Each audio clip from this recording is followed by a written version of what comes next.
everybody! Hey, folks. Da-na-na-na-da-na-na-na! Pathfinder! Yay! Whee! Let's go! Yeah, Christmas, New Year's session here. Yeah, thankfully having the whole team once again.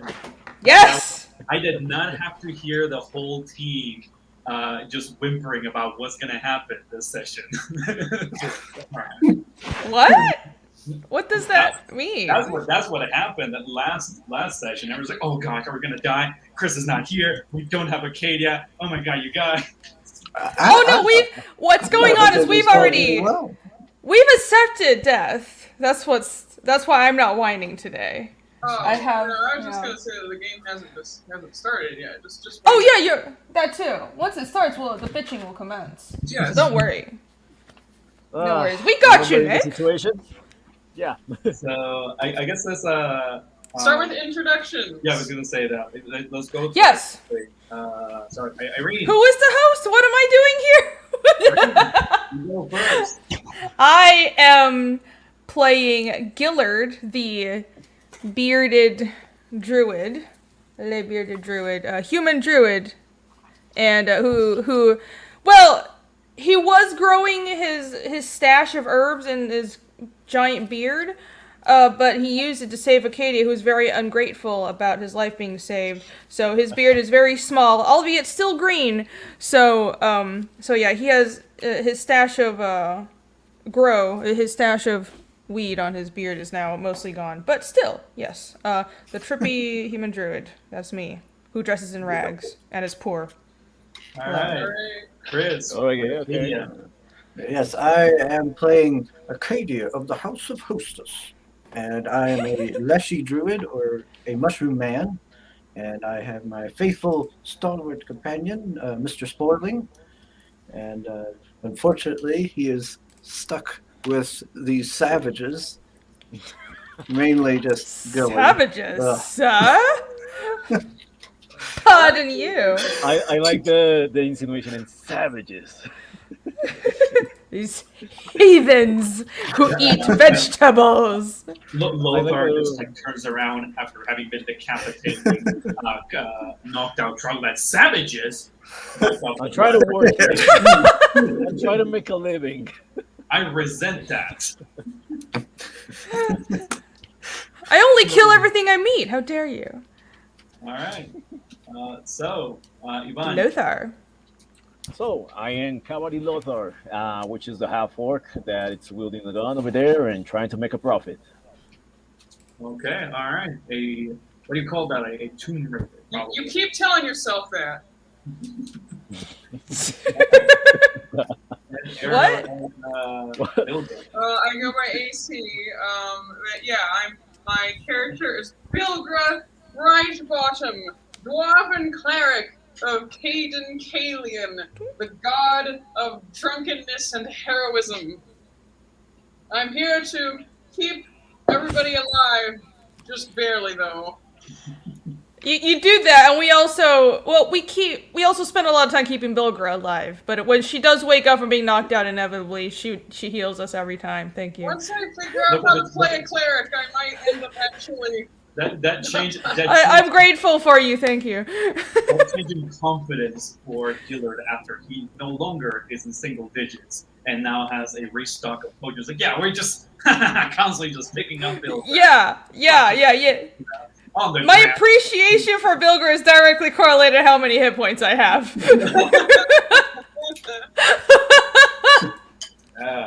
And you are? Who are you? Oh, me. Nick Zamudio. But for now, just call me the DM as I await the rest of our adventures over on the top floor of the Fallen Fortress. If they ever even reach that floor. Our very totally not evil GM. Thank you so much. So guys, for our audience and also Chris having been returning, who have you guys? Yeah, welcome back, Chris. A little bit of recap so we're all on the same page. Why is my roll 20 being dumb? Where did we I will. What the shit was that? Sorry. No, that was my Cash App. Sorry. Did I get paid? Ivan just starts looking around. Where? Money! Money! It didn't sound so real before. So, I think last time I don't remember where we started, but did we start in the middle of fighting the troglodytes? More like in the middle, like at the end. You guys just had like everybody was knocked out, and it was just Lothar against the last troglodyte, which he quickly picked up. But then the one that was knocked out woke up and started running past him. Yeah, so for anyone who might not know at all how we got here, we're a bunch of adventurers who have been asked to enter this old tower to search for artifacts. And this tower is like constantly crumbling and there are earthquakes and stuff. And we encountered a bunch of monsters, including a gang of troglodytes, and apparently the BBG on the top floor is a giant, very strong troglodyte. So Big there you go. Evil guy, by the way. Yes, that's what that means. And so we fought the minion troglodytes last session, or we started in the middle of the fight, and Lothar was the only one left standing, but we thought we were all gonna die, but we didn't, and he managed to, we managed to... Managed to pull you off of there. Well, you were, like, up against the last troglodyte, and you managed to down it, and then we, like, rested for an hour until the people who were knocked out woke up. And then Bilger healed us. Then another one just rise up over there, went to rise alarm up in the upper floor, and all of a sudden the tower and all the central structure fell with it, and almost died in the process. Yeah, one of the troglodytes got away, went upstairs to notify the BBG troglodyte, and so now he knows that we're coming, so that's not good. But what is good is while we were resting, we found in a side, like a closet area in one of the rooms on this floor of the tower. It was a closet. It's like a little jail cell, I guess. The troglodytes had been keeping a prisoner. So there's this elf orc man. That's what I thought. It's a half-orc, a human half-orc. Human? I thought he was elf. Just very wavy blonde hair. Okay, I thought he had pointy ears though. Nope. Oh, okay. Well, my bad. Pointy teeth. So a half orc, a very lanky, graceful half orc, and he's apparently a spellcaster of sorts. He's been kept captive here, so he is helping us now. I hate him already. What kind of instrument does he have? I forget the name of his instrument. There's this weird thing that it's kind of shaped like shaped like a lyre, but it has a hollow end at the bottom, so it has the same echoey sound as a guitar. I forget the name of that right now. Huh. Interesting. Lute? I like that the troglodytes have like a coat room. Have it what? It's like, well, Irene said about a closet. It just made me think of like a coat room or something. Like just a coat room. Robes in there. Right. These are very classy troglodytes. Yeah, like when he once thought that he was actually trying to cut through the ropes. They were not metal chains. It was actually just a bunch of troglodyte ties that had just been tied around his arms. Silk, by the way. Silken ties. Wow, fancy. I mean, that could be something else. So here's the map. First time he seemed pretty happy that we came to free him, and we went to free him. And then he's like, "I can help heal you guys." He said that he was a Pathfinder and that he also came here looking for like treasures and stuff or whatever. And then he got captured. Oh yeah, the name of the instrument is called a kithara. Oh, okay. And Funny his name is name. Belinar. Belinar. So Belinar helped us heal everybody. We managed to get ourselves up to almost maximum, I think. And we started making plans. What are we going to do? And he said, well, we talked about how like the troglodytes have warned their whoever's their head guy named Taskar, our big bad evil guy. Yeah, he mentioned it was just another troglodyte. Yeah, and so he was saying he was giving us a bit of information on what the troglodytes are actually doing here. They clearly don't actually follow Nethys, even though we've seen evidence of the god Nethys worship here. But that's probably from the previous inhabitants. Belinar situated as like again, these are old towers on the outskirts of Absalom. So the people that might have used it to like previously go and attack Absalom before they perished might have followed Nephis and made a temple to it or something. Right, but he also said that the troglodytes clearly don't follow him. They must follow like some evil god, and they do sacrifices to him, to their god at midnight. And they tend to be able to chase anybody in the vicinity of the tower. And so basically, escape is almost not an option for us, it would seem. As these guys seem to be pretty adept at traversing the desert. And also, he mentioned these big frog people, I think. He said he mentioned that. Those things that you guys have seen on the first floor, these weird imprints on like solidified like blubber, were actually a bunch of those tusked frogs that you guys had caught previously. But like he just has like a bunch of them, and he has been collecting them. And then not only does he keep calling them, but during the days he sends them out into the swampier areas here to go seek more. And so by midnight, he would have enough that he would actually have a bit of an army of tusked frogs to go and lay a bit of a siege on Absalom. Okay, yeah, and so he was saying to us that if we leave these guys alone and we actually do escape, that they might end up just killing other folks who ever come across the tower. So we kind of all together talked about like, should we actually try and escape, or should we try and actually take down this guy if he's going to be like killing, or they're going to be killing other people and all this stuff? And we all decided we're good-hearted heroes. So, or Bilgra mostly. So we decided we're going to take down the VVG, or we're going to try. Yeah, I remember everybody else had to kind of think about that for a while. And yes. They don't know whether or not they were willing to kind of risk their lives on that. Yep, I don't tend to play ultra-heroic paladin characters. So, but thank you, Bilgro, for being the pillar of goodness and justice that you are. Yeah, of morality, because I'm not. Mr. Von Stukel, the green booger is Acadia's minion. So Acadia is a Leshy druid who has a Leshy minion. So that's a mini Leshy. Cute, right? Yeah, they're essentially just like little his army all by itself. Like essentially like little coddling berries, essentially. Yeah, really young plants. The orange peel is the equivalent of armor for him. It's adorable. They're like little plant people, basically. That's what Leshies are. So he's also people. The MVP of our party, Mr. Pretty much. Yeah. I think he like take.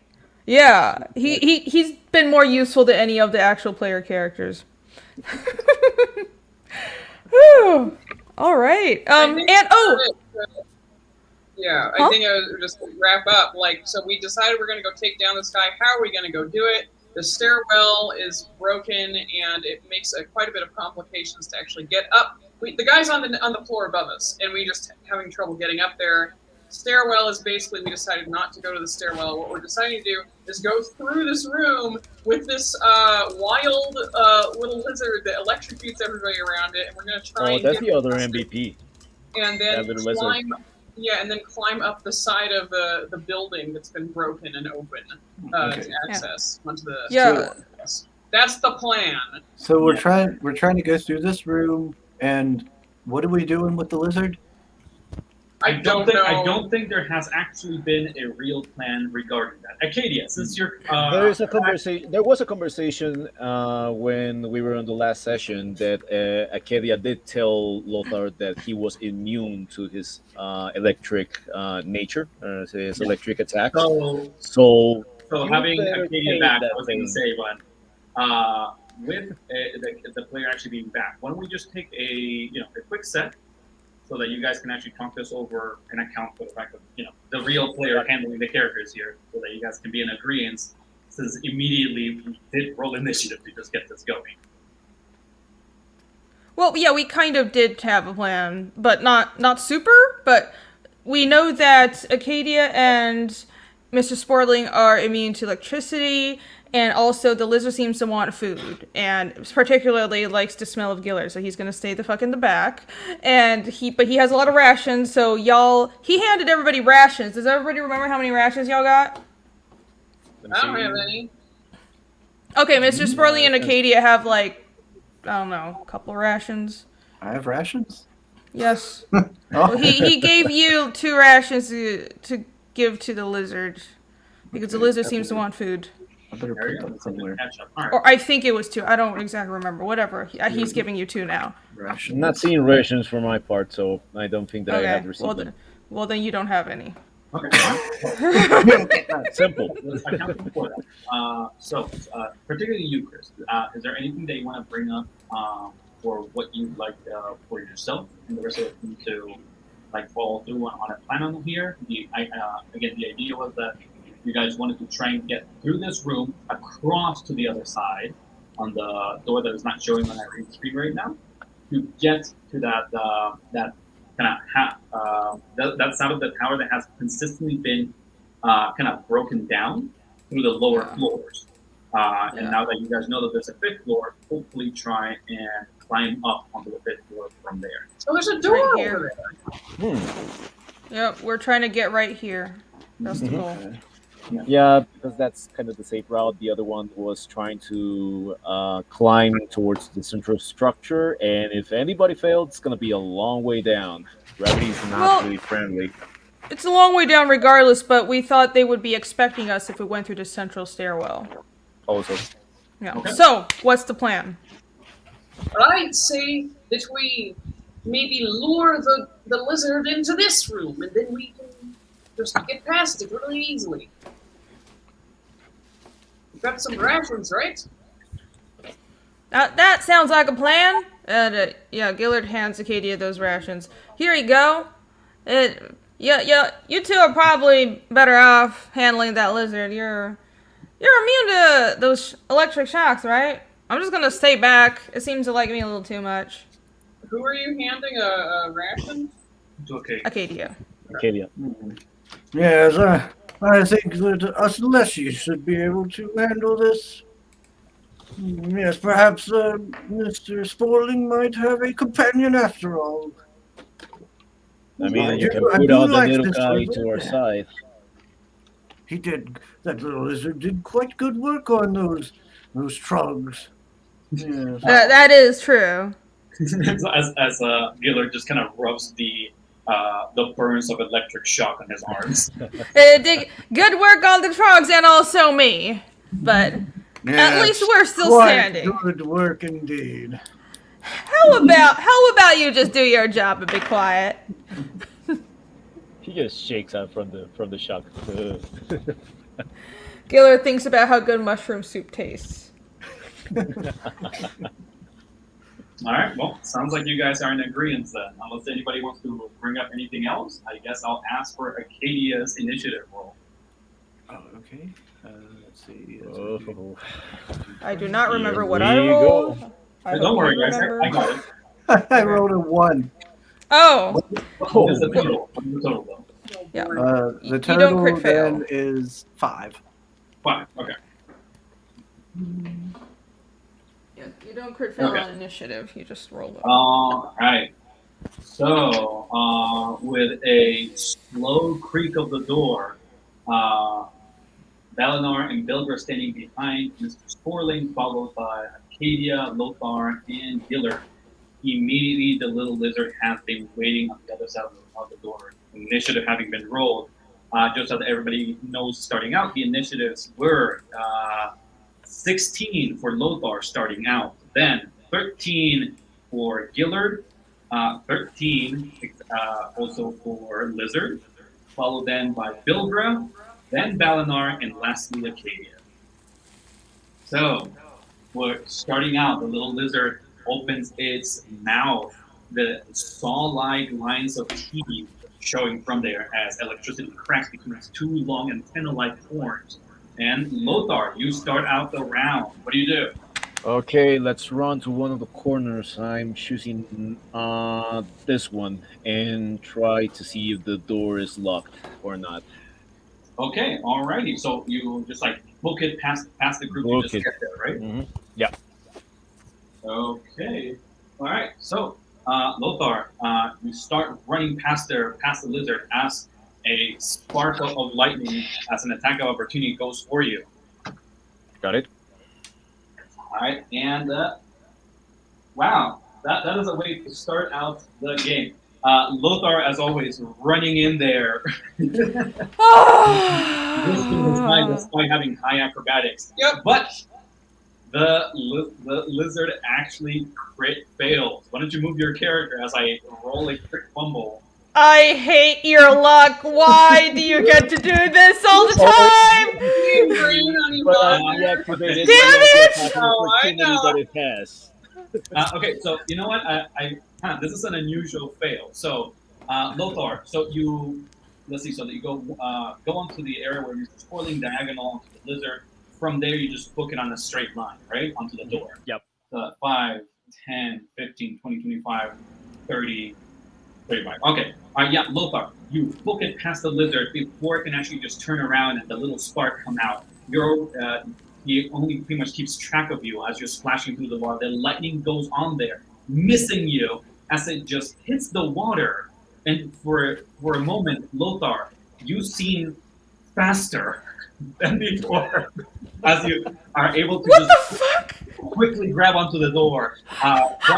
Probably just the adrenaline as you hear just the loud zapping impacting through the whole water. Pretty much what do you call that? A pond of light is created from the shock. Lothar runs over, quickly grabs the door. Lothar, what do you do with the as he reaches there? Make a perception check to see if the door is locked or not. Okay, Lothar, remember, you went fast through there, so a perception here will take up an action completely if you want to do it here because you didn't move like half speed or anything to do that. So, are you going to use a full action to perceive here? Sure. It's gonna help us. Okay, all right. Lothar, you quickly just like slam your face against the side of the door. Roll me that perception. Perception. Here we go. That will be +5. And here it's that's 24 total. 24. And we are not sickened, I hope. No. After you guys finished off the troglodytes, it's been a while, so none of you guys are sickened. Lothar, after the loud zap, as your heart is beating, you try and concentrate real quick against the door. And on that side, you mostly hear the sound of the occasional piece of rock falling. The air just kind of lightly pushing underneath the door. But through that, you also hear the batting of wings as you recognize that that's bowl of bats that you guys have been hearing around. Lothar. So you get this information. Your heart still beating. Lothar, please roll me a 1d4. 1d4. It is a 3. A 3? Yep. Lothar, as your heart is still beating really quickly, just hearing this, even more alarmed by the fact that these bats are on the other side. Lothar, this crit fail from this lizard essentially has given you more actions per round. You have an extra action for this round, Lucky Ivan. So, what do you do? Open the door.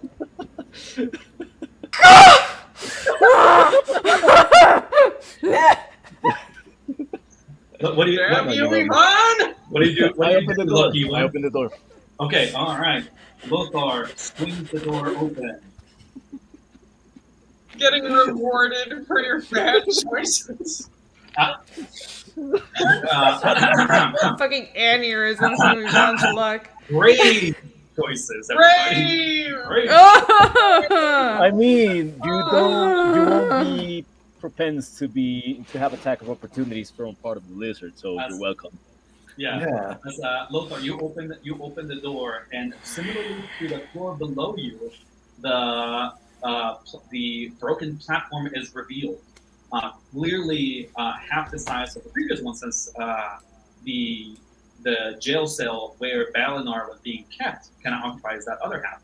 But yeah, it is cramped, and there on the open space over the precipice, you see the ball of flying bats as you announce yourself. Can I do a Yay. perception over if they're going towards the outside of the tower, or are they preparing to just go and through the door they just opened? I mean, You're asking me to do a perception on how that will move going forward? or towards Are you asking if direction they're aggressive? I Are you- assume they're. Give us a No, second. then What is I know that they're direction? aggressive. It's where they're like flying towards to at the moment.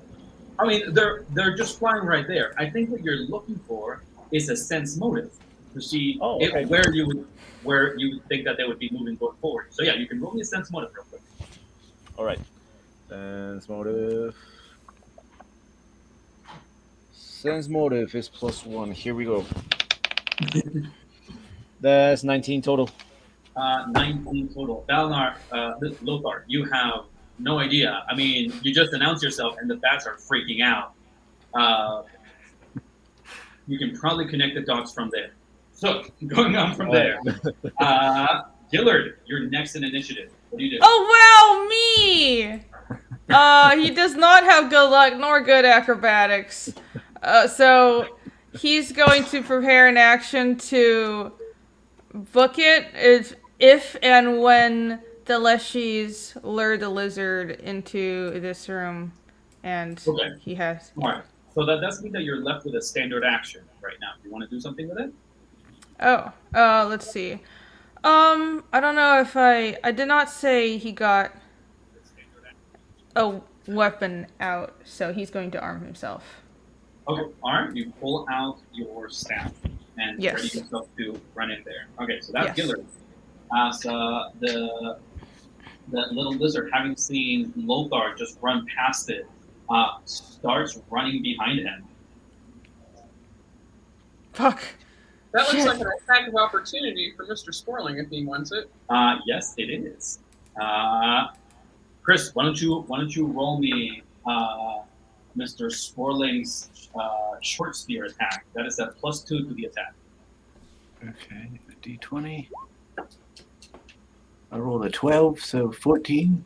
14. Mr. Sporling lunges his little spear, but just ends up hitting the air as the lizard, not paying any attention to him, just keeps running off behind Lothar.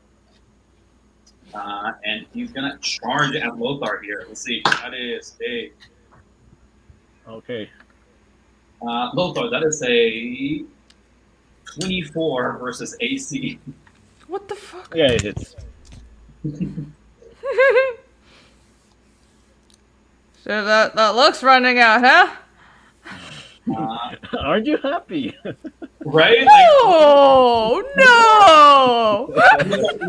Lothar eats the attack of opportunity for Gillard to not take that opening, and then there's more blame going on Lothar. No, thank you. I appreciate you. Lothar, the little lizard just runs behind you and clamps its saw-like teeth on your leg. Take 4 points of damage. Easy boy, easy. Boy. Don't want to shoot you yet. The little lizard just jumps back as you see it just keeps pitter-pattering in place, water splashing all over, and little shock waves of electricity start coursing through the little droplets of water around it as it just opens its mouth excitedly and keeps wagging its tail. Oh. Lothar, are you all right? What's going on? We have bats at the other door, and the little lizard just took a little bite out of me. Well, hurry up with the rations. Oh, I told you going this way was a bad idea. Bilgra, you're up. I don't know what to do. I guess she will also pull out. She'll pull out her. I haven't specified what she has out. She'll pull out her holy symbol, her flask, and I guess ready an action to. Am I readying an action for nothing? She's gonna. Because I have to wait for the stupid lizard to move back. So what's the point in readying an action if I haven't? Anytime now, Bilgra. Yeah, so she'll ready an action to run in once the lizard has come outside. Okay. By the way, Acadia, please remind me of your dex modifier. My dex is a +2. +2. In that case, Acadia, please roll me a naked d20, please. Okay. I got 16. Okay. Right. Thank you. Just little secret DM stuff on the background. Yes. All right, Baylor. So you're holding an action to move in whenever the lizard comes back into the room that you're in. I guess on its next turn, yeah. So the answer is yes. Cool. Thank you, Baylor. All right. All right. So going off of that, yes, it's Dalinar's turn. Please, okay. somebody competent. So, I think Balinar is going to have to do a check because since he didn't really interact with real Acadia last time, he doesn't really understand the little mushroom person. He's going to do a check and see if he understands whether or not such a creature would benefit from his magic or not. In just a second. Interesting.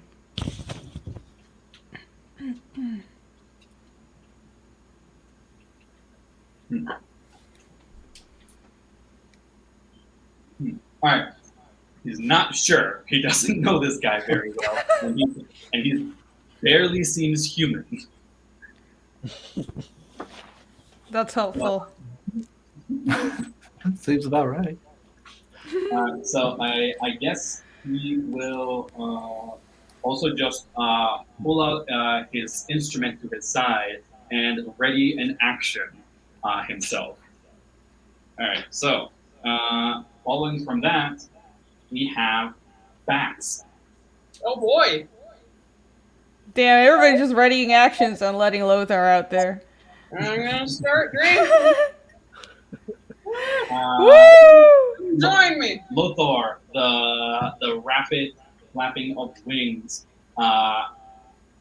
that's faster as you start hearing the little screeches of the bats as they flow in like a tide through the door, impacting against you and the little lizard. You have an attack of opportunity if you want to take it. Attack of opportunity against who? Guess. Who do you think? Looking at the screen. Okay, the bats. But I'm not gonna be able to do anything. I mean, all right, that's why it's a swarm.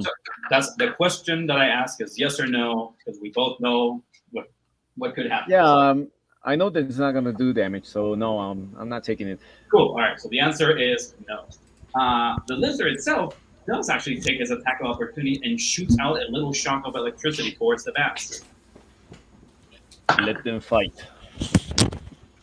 Let's see. Lothar just runs back. Okay, let's take the stairwell. Oof. Yeah, the little shock misses as the bats go in there. Damn it, lizard, you're our only hope. Okay. Now, Lothar and little lizard start being surrounded by these things just screeching and flying all over as the bats start fighting. Lothar, take 1 point of damage. And you also take 1 point of bleed. So remember, it's not real damage, but it starts doing real damage every turn. Okay. Now, that is the bats. Acadia, you're up. Okay. So first it'll be like yes, remember, Mr. Spaulding, we need to get that lizard in here. And now how am I going to get his attention? I guess you have the two rations. Yeah, I guess I'll take out the rations. Okay. And can the lizard see me from where I'm at? Like, is there a clear view? You yourself can't really see the lizard, but you can see the flickering of electric light coming from the other side, and then just the sound of Lothar fending off a bunch of bats biting at him. By the way, I think you had those rations out to begin with. Yeah. I'm not counting it as an extra action. Don't worry about it. So how can I do this? I'm trying to figure out how. I should have tried to. oh my gosh, what if we band together and like defeat the bats and heal the lizard, and then it becomes our friend because it realizes that we care about it. Yeah, that's totally what's gonna happen, Bill Graham. That's really nice. So, I guess what does Acadia actually do with his turn? I guess. I mean, I guess I would have to move. I guess I'd have to move into the room, and then try to get its attention. Okay. And then bring it back into the other room. All right. So show me how you move, Acadia. Where do you go? Okay. Can I move right here? Yeah, that's 15 feet for you. That's a move action. All right. So how you have 2 rations in there? Yeah, he was given 2. Yeah, so I just... We needed a lot of clarification for those rations on the part of Bill Graham. So just a quick question, because it might be able to help Chris out. Gillard, what kind of rations is it that you handed over to Acadia? Nice char-grilled and seasoned mushrooms. Okay. There you go. Sounds good. There we go. Okay, yeah, as you're just like brandishing these 2 slices of warm-blooded savages. Nothing of note. But as you hear just like the wet splat of what you assume is blood, but then you see with horror as a slice of mushroom is on that. He's claiming horror. How could you? I am feeding them my own people.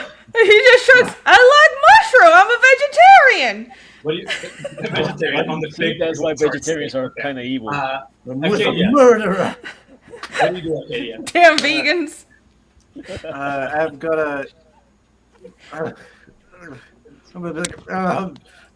lizard, little beastie. Yes, come. I have things for you. As he sees in horror, and he aside from words that clearly are not understood by animals, what is since you're talking about like what is the visuals that we hear? It's just like you're just swinging these around. I'm just like stomping my feet, waving my arms, and yelling, and trying to make as much noise as possible, basically. Okay, all right, Acadia, roll me a charisma check with a +2, please. Okay, it's a d20. +2. Okay, so that's +3 for charisma, +2. So that's 5. 19. 19. Okay. All right. Acadia, in the middle of the whirlwind of fangs and wings, you see the edge of one of the electric horns just poke out in your direction. All right. And Mr. Sporling is gonna rush over in front of Acadia and just try and be a shield as he extends out his arms. Don't we also have? No, Mr. Sporling, we're not trying to kill it. He's not brandishing his weapons. He's just putting his arms out in front of Acadia. Oh. Right. Well done, my boy. Yes. Lothar, starting back on you. As your wounds start bleeding, take 1 point of regular damage from your bleed. Okay. That's 18 all right. Then. Got it. So, Lothar, remember, you have 3 actions per round right now. What do you do? Okay. First, I'm going to inform. What about we leave these 2 out in the room? They might kill each other. The bats and this lizard. I will proceed to move to this part. Okay. And ready an action to close the door if the bats follow me. That means remember that does mean you still have 1 action left if you want to use it for something. I'm sorry, I had to read this. Don Regal says, alas, poor Mr. Portobello, he was a fungi. Continue. It's good. Mr. Portobello.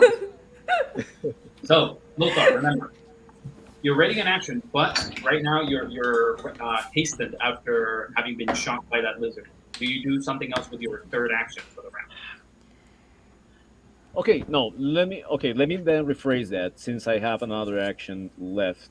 I will close the door first, and I will ready an action if I sense that someone is knocking right on the door. We're ready to open up. Okay. Alrighty. Door is closed, and a action is Knock on ready. the door, and I'll Who's let that you person? in. Okay. Okay, so that is Lothar. Gillard, your ready action is wasted. What do you do this round then? Lovely. He will take out a potion of one of his red swirling potions that he just made, and drink it. And I think that's full round, right? Mm-hmm. Yeah, pulling it out and then Okay. drinking. Yeah. All right. So But he can move while pulling it out, right? no, you can do that with a weapon. You can't do that with an item. Okay, so he can only pull out a potion, drink it. Okay, I guess that's all he does. Okay. Any visuals on signifiers for what kind of potion that was? To everyone except Balinar, this is probably pretty similar. You've seen him use this twice now in this tower. It's a red swirling potion, and he downs it, and as he drinks, you see like kind of a red glow going down his throat and his stomach, and like the torso starts glowing with a faint, warm red light. Okay. All right. Belinar takes note of that. All right. So that is Gillard. As a little lizard goes running off towards Acadia as he starts just hopping around trying to get that meat as he splashes right into the water. So here comes a watery shock, Acadia.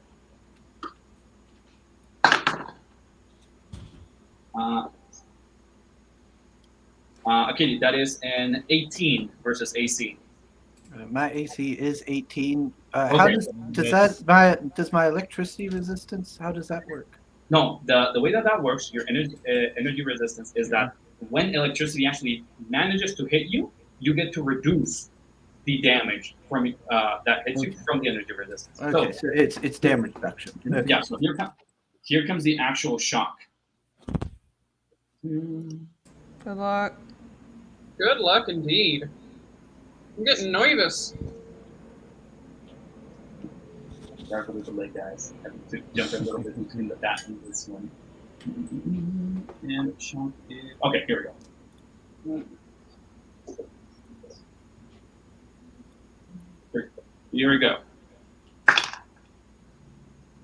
Okay. Acadia, that is 6 points of damage as this thing just shocks you. Just a little bit of that getting through to you. So remember, since you have 5, that reduces 5 from 6. You only take 1 real damage from that. All right. Oh, yes, you're quite the rambunctious one. Oh, gave me quite a jolt there. Bilgra, you're up. What's going on?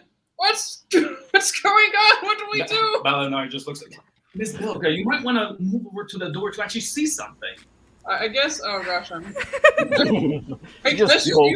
Your mushroom friend is trying to take over that. You might as well just try and get it through the other door. All right, I guess she'll. Oh my gosh, right? Not the bats again. What happened?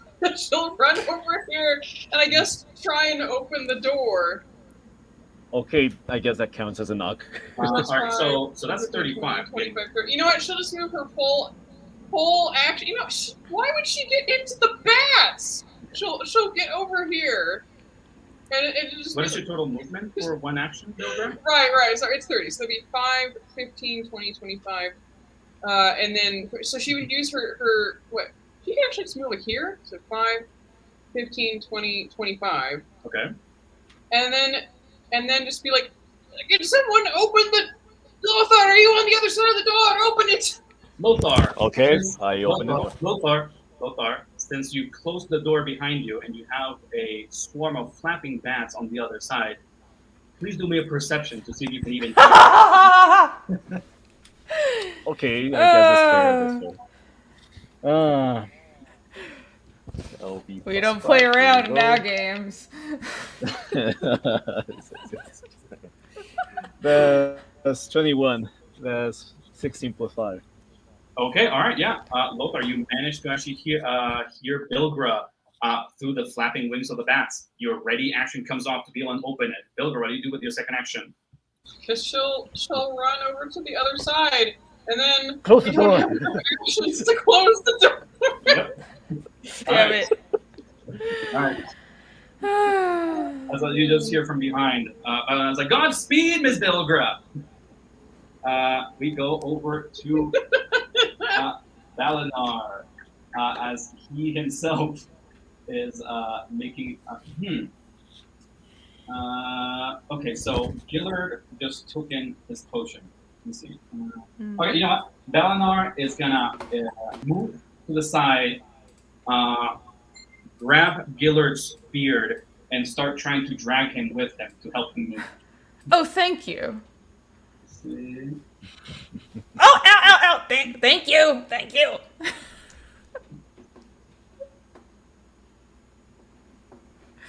Okay, all right.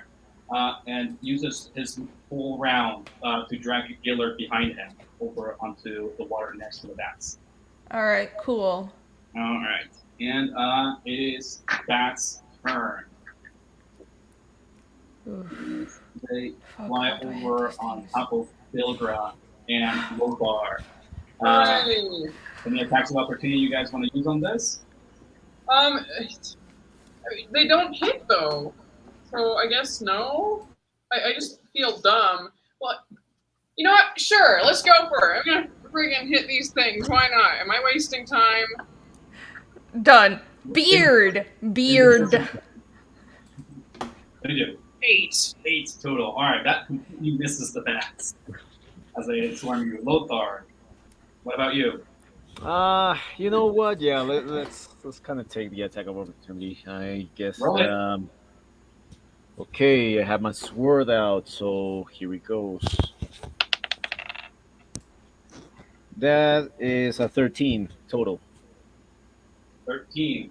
Lothar, just like Bilgra, you completely whiff as the swarm of bats evade your blade all together. All right. And they start fighting you guys. Bilgra and Lothar, both of you guys take 2 points of damage. Now, each of you guys. Let me just make sure. Does that actually scale up, or is it just a consistent amount? I forget.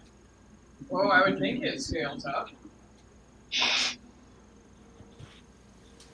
Okay, no, it's just 1 point of bleed each. So yeah, so Lothar, you're the same. You just keeps bleeding the same. Bilgra, you have. Oh, okay, 1 point. Yeah, so you just stay as 1 point of bleed. Alrighty. All right, that is bats. Acadia, back to you. Okay. Friggin' bats. All right, so I guess I'm going to start moving back to the other room. Let's see, 5. So about, I guess, what would it be? Like right here, I guess? That should be 15 feet. And I'm going to, I guess, do that while I'm doing it. I'm going to continue waving the food in my hands and hollering at the lizard, being like, yes, come along, little one. All right, Acadia, you start moving back into the room. The little lizard excitedly did not attack any of the other people passing by, but as you try and move away with those rations, he tries to bite you with an attack of opportunity. Here goes. That's a nat 20. Oh my god. Fuck! Oh, Damn it! Acadia, confirmation roll from the little lizard as he sees a supple wad of mushroom just dripping down your arm. That is a 16 versus AC. No, mine's 18. All right, so it is not a crit. It is not a crit. Oh, God. that's a tough mushroom. Okay, all right. So how much is that from this little guy? All right. Can we have Mr. Sporling scare these bats away again? Either that or get out of their way so I can douse them in fire. Trying. Acadia, you Okay, take 2 sounds points. good for me. Acadia, you take 2 points of damage from the bite of the lizard. Okay. Blast! Ouch! You are quite the. Oh my! You are quite strong, little one. Mr. Sporling follows behind you, and as he goes onto the side, he once again brandishes his little short spear. Still listening to your commands, he lets you know, my liege, I will provide you cover if something else tries to actually hurt you once again. As he readies an action to do an assist other. Meaning that if the lizard comes to attack you, he will try and do an attack that is not meant to wound, but rather distract and increase your AC against the attacker. Ooh, okay. All right. Well done, Mr. Spalding. That is Acadia going back onto the top with Lothar. As your wounds continue to bleed, take 1 point of damage from your bleed, Lothar, and you still are hastened from the fright from the lizard. You still have 3 actions per round. What do you do? What the? Okay. You mad? Oh no! No. Okay. First, yeah, let's get out of there first. I will. Yeah, I will go towards this part. Yeah, I'll go towards this part. Okay. And I'll tell Gillard, where are you planning out to set the fire? Anywhere that I can move that would hit you guys. Okay, I will ready an action.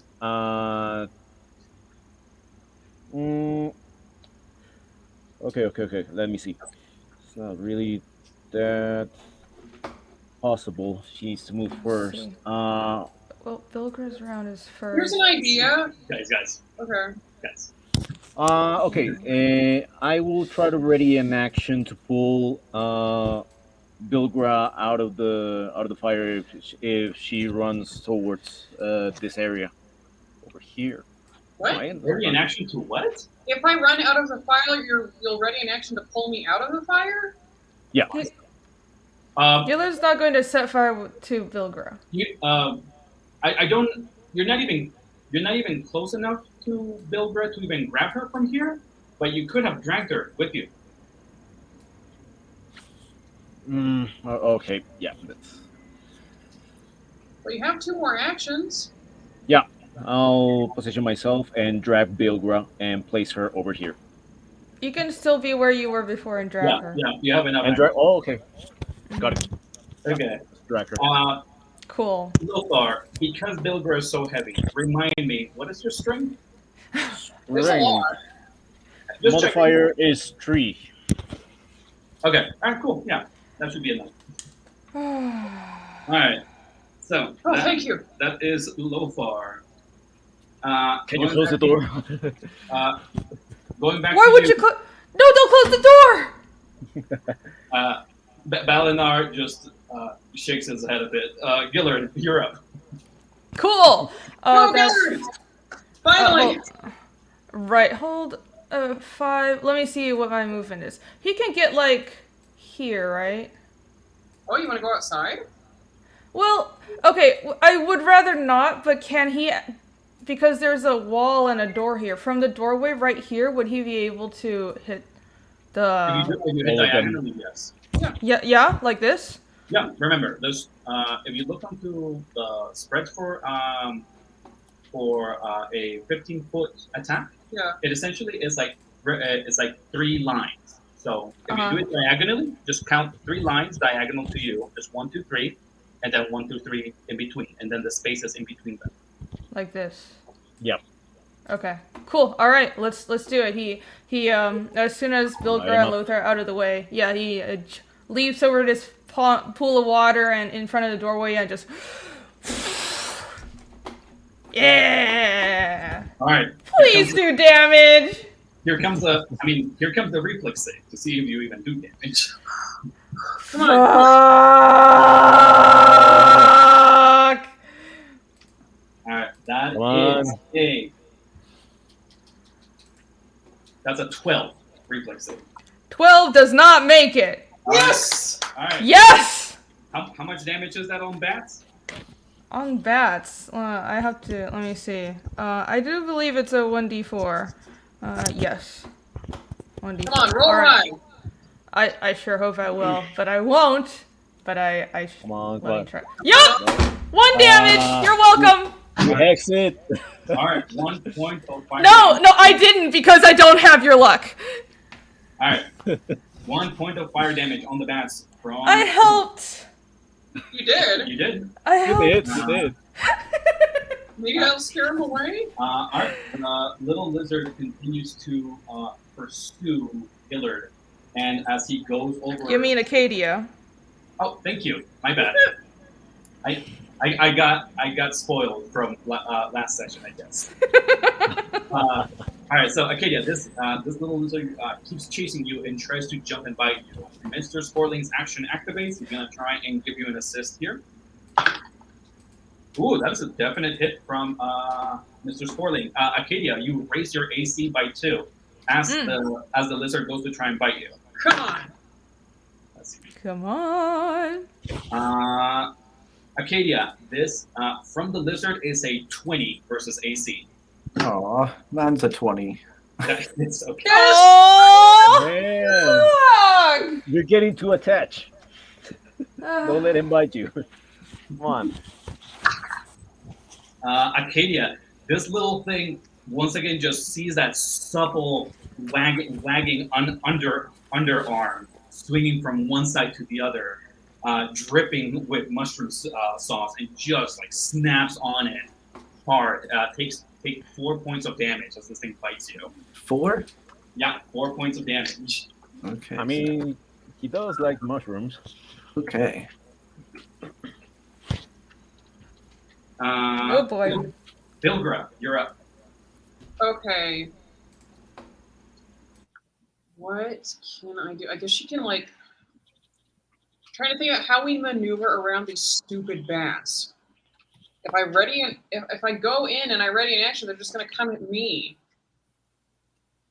So if I, how do I get around these bats? Miss Bilgra, one thing at a time. Just close the door.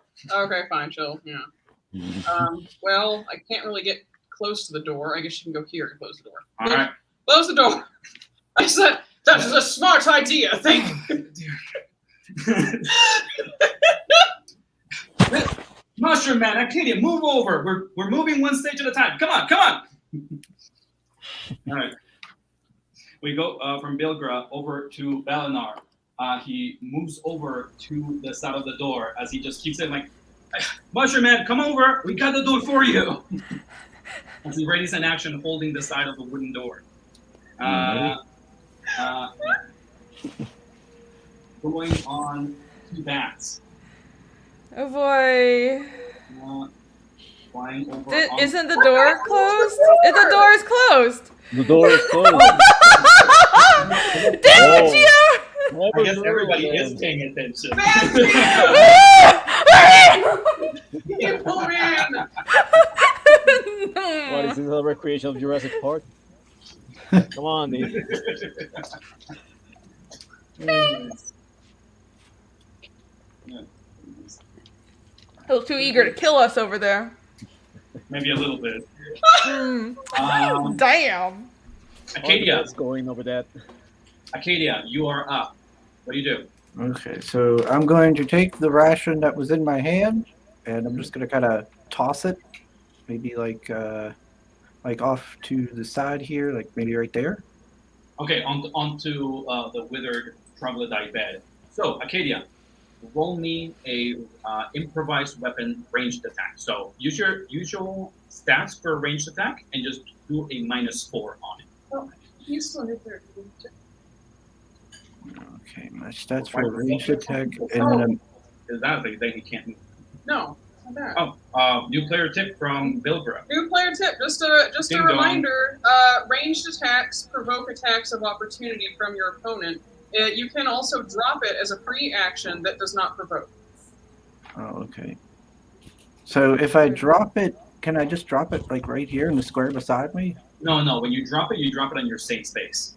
Oh, okay. That's the drawback of doing that. To be fair, Does it seems like probably provoke regardless if you move away from him. Does the dropping cost an action? No, it's a free action. It's a free action to drop. It's a standard action to throw it. You won't provoke if you 5-foot step? But if you 5-foot step, then you can't move for the rest of the turn. So, what do you do, Acadia? I guess, yeah, you see what do you do, Acadia? Crap. I guess. Yeah, I guess I'll just drop it on the ground where I'm at, and then try to just haul ass into the other room. Okay. Alrighty. Okay. You drop the rations onto the floor, and as you move past the lizard, it does not go for you, as its eyes are just focused on the treats that you've left on the floor. Yes. So as you move past, I'm assuming there's like 5. I got 15-foot base speed. Yeah. So, but like you have an enemy in front of you, so that will be either difficult terrain or the beds.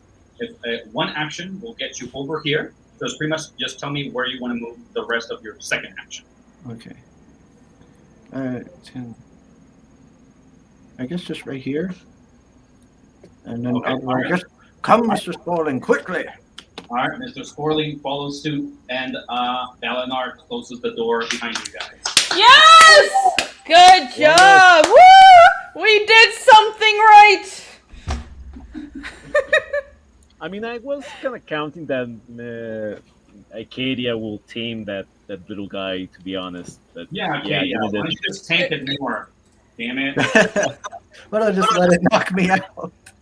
What are you, some kind of limp mushroom? Right, I thought he was immune, but you're not, you're just resistant. Mm-hmm. Yeah, so, Well, yeah. The electric wasn't really the problem. It was, the bite. teeth. Right. It does have teeth, I forgot about No one that. is immune to teeth. All right.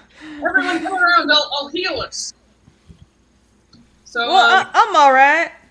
I'm not. Acadia's just looking down at like his arms and everything, and his blood is mingled in with the mushroom. Yeah, this is like what do you call that when you have like really fat arms? Oh, I don't know. And just underarm or something? Bat wings, I don't know. Okay, yeah. Oh, I like the sound of it. Yeah, like Acadia, let's just assume like your bat wing just has like the silhouette Arm flap. of a cartoon light just like munched on it. Oh my god. Look at me, Mr. Spaulding. My blood is mingled with the blood of our brethren. Oh god, that's so tragic. All right, Gillard sighs annoyedly. Bilger is asking for everybody to huddle together. You guys are outside of initiative. We are? Because, like, I know it takes, like, Lothar would go first and take a bleed damage. Doors. Oh, you're right. Thank you for reminding me, not Bilger. I think we only have 2 characters with bleed damage, so Okay, Lothar would go first. So, just accounting for just kind of moving around and just having around. So, just Lothar and Bilger, just take 1 point of damage, each of you guys. Got it. As Bilger asks for everybody to just kind of huddle together. Dalinar acts you as is. And I believe it's a 1d6. I don't remember how this works. Hooray! We all get 6 points of healing. Woo! Oh, thank you. Much appreciated. And remember, You're I'm assuming that's not the case, but if anybody still has like non-lethal damage, you heal 6 points of normal damage and also 6 points of non-lethal. Just heads up. Cool. Alright, and we are not bleeding anymore. Yes, bleed is Yay. gone. Yeah. Alright. That could have gone more smoothly. Now, It could have gone worse. It could have gone far worse. That's true. right, good point, Mr. Gillard. Now, how are we going to proceed from here? There's a plan with the bats. Gillard presses his ear against the door to listen.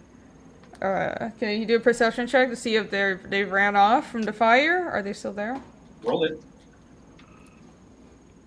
Watch me fail. That would be a... Where is my character sheet? Perception. Oh! That's 19. That's pretty nice. 19. I forgot he has good perception. Gillard, you hear the flapping of wings getting closer towards the door, and as you even hear like small little scratches of the bats actually crawling on top of it by themselves. And you quickly realize as the snouts of these little things are poking through. Gillard, these things can clearly go through the door. Oh, God. You pretty much have 1 round to prepare and do whatever you guys want before they go through. Oh, shit. Okay. Yeah, he gets ready to step back from the door and he says, nope, they're still there. They're coming through. We have to prepare right now. Sir Arcadia, Mr. Sporling can scare them away, right? Well, you can certainly try again. I have 1 more fire, Billy. I'll do what I can. I have enough movement now to go over there and close the door when everyone is done. I feel really speedy right now. You are no longer Hastings, Lothar. Ah, damn it. Okay.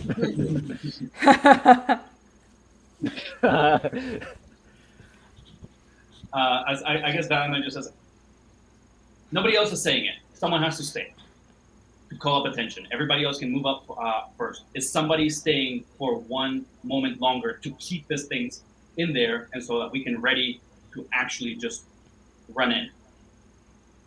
I'm actually not following this action economy. What Beleanor is saying is that you guys need 2 things. For the bats to go into the room and for everybody to be able to go out. To ensure that, because you guys don't know when the bats will be active, he's saying someone needs to stay behind and tank the bats for a bit longer so they can ensure that they stay in there before running out and having everybody be able to have enough time to ready actions to close the door for them. That's what he suggested. Well, it depends on... Gillard would do it, but I don't know if he has the most hit points out of everyone. I'll do it. Are you sure? Are you healed now? Yes, I'm doing great right now. Are bats mindless? Or swarms mindless? Oh, God. Yes, I'll do it. Oh, shit. Damn it. Alright, be careful, Bilgra. Alright, so you guys have 1 round. How do you position yourselves? Away from the door. Well, okay. Place yourself. Okay. You don't have to describe it, just place yourself on there. So, okay. I have to draw attention. So I guess I'll be here. And then everybody has to be able to run through after the bats come inside. And they're gonna... she's gonna say, Lothar, back away a bit. They'll try and get you too. Got it. Where's the page? Here it is. Here. Okay. Can Gillard take out the other fire belly potion as well? Sure. Ooh, okay. I only have a 15-foot move speed. I guess I should be closer to the door. No, you shouldn't come any closer. If you come in any closer, that'll get you too. Okay.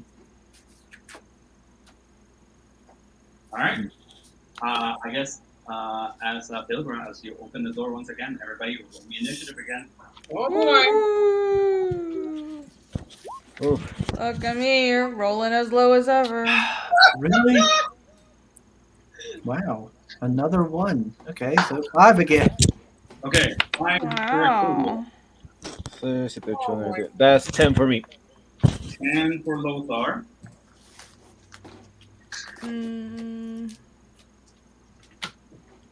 What did I roll? I rolled a 3. 10 for me. I'm assuming that you're slower than Lothar. So you here. Well, his modifier is 3. 3? Oh, okay. Lothar, he's pretty dexy. Oh, okay. Lothar, what is your dex modifier? Dex modifier, it is 4. Okay, fine. Okay. Fine! You can go first if you want. No! My Okay. pride won't let me. Hilger, what was your total? 15. 15? Did you go? Okay. Negative modifier. No, that was that. I'm not red. That was Acadia. Oh, okay. I got a. Oh, okay. I thought both of you guys had gotten the 1. I actually thought it was me at first until Chris pointed it out.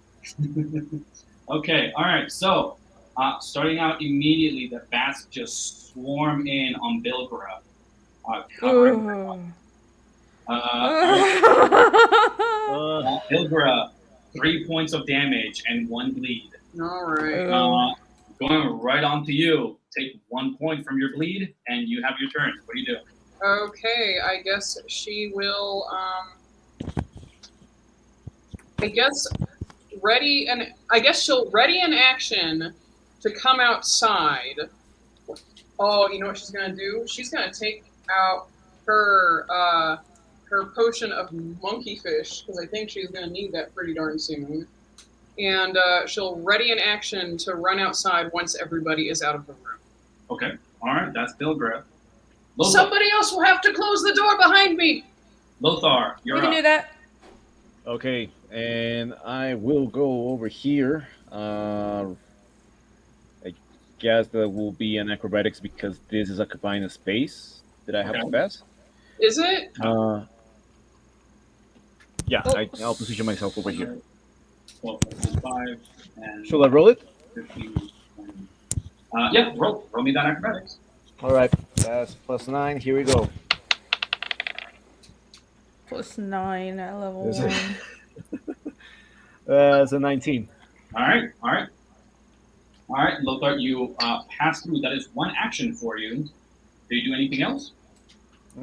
Can I ready an action to close the door after Bilgra has passed the door? Okay, all right. That is Lothar. Gillard, you're up. I'm up. We will also move through the door. Let me see. Wait, what? 5, 10. Why did he has enough movement, right? Does he have to do acrobatics to get through there? The thing is just that Ivan is. What? Did they freeze? They freezed. Oh, sorry. Okay. Okay, you're back. Hello. A little bit, but it's okay. Okay. Regardless of what Ivan did, the thing is that when you pass through an enemy space, it counts as difficult terrain, so it cuts down your speed. Oh, okay. Oh, he has enough space. He has enough. That's the difficult terrain. Yeah, he can still move here. Yeah, you typically only do acrobatics checks when passing through enemies if you expect an attack of opportunity to come your way. No, well, yeah, okay. Yeah, you can move right here.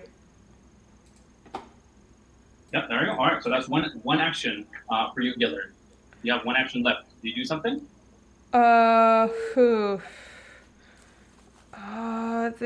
He doesn't have the rope. He's not, if they don't need a fire belly, he's not gonna drink it. Okay, he's gonna ready an action to close the door when everybody's through.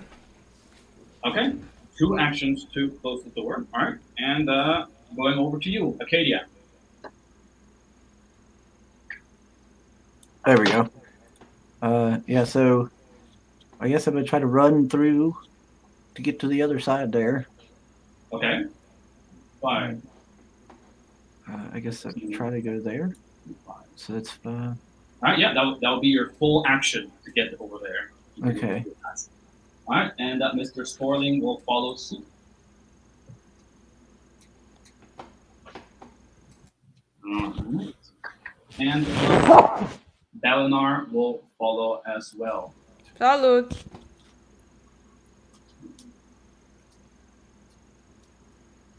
Gracias. Okay, so Bilgra, you have your ready action to go in. Yes. So that'd be 5. Yeah. Anyway, she gets out here. Yes. Okay, and that triggers Lothar's ready to action. Yes, since Giller was a bit too far away from the door to actually reach it. Yeah, Lothar, you close the door.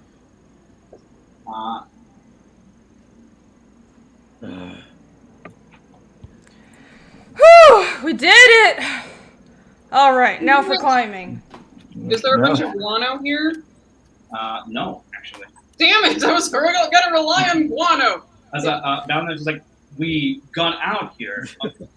Giller, you already know that these things can go through. This is just buying us a bit of time. Yes. Mm-hmm. All right, so last thing on that was Dalinar. We go back over as once again the bats are trying to crawl through the door. And Bilgra, you're the first one in order. Oh my gosh. So You can always postpone your turn if you want to. I guess we have nothing to stop the door with. I was really relying on that guano. All right. I guess she has her potion in hand. She will drink her potion, and she has to put her holy symbol away. I've been thinking about this a bit. Oh my gosh. Oh wow! And a fast turn from Bilgra. Lothar, what do you do? Okay, I want to do a perception check and see if we have a bit decent wall that we can climb, or do we need kind of a climbing hook or something like that. Roll me that perception. All right, here we go. Perception. This +5. Here we go. That's 17. 17. Lothar. Everybody has been focused on dealing with the bats and the electric lizard.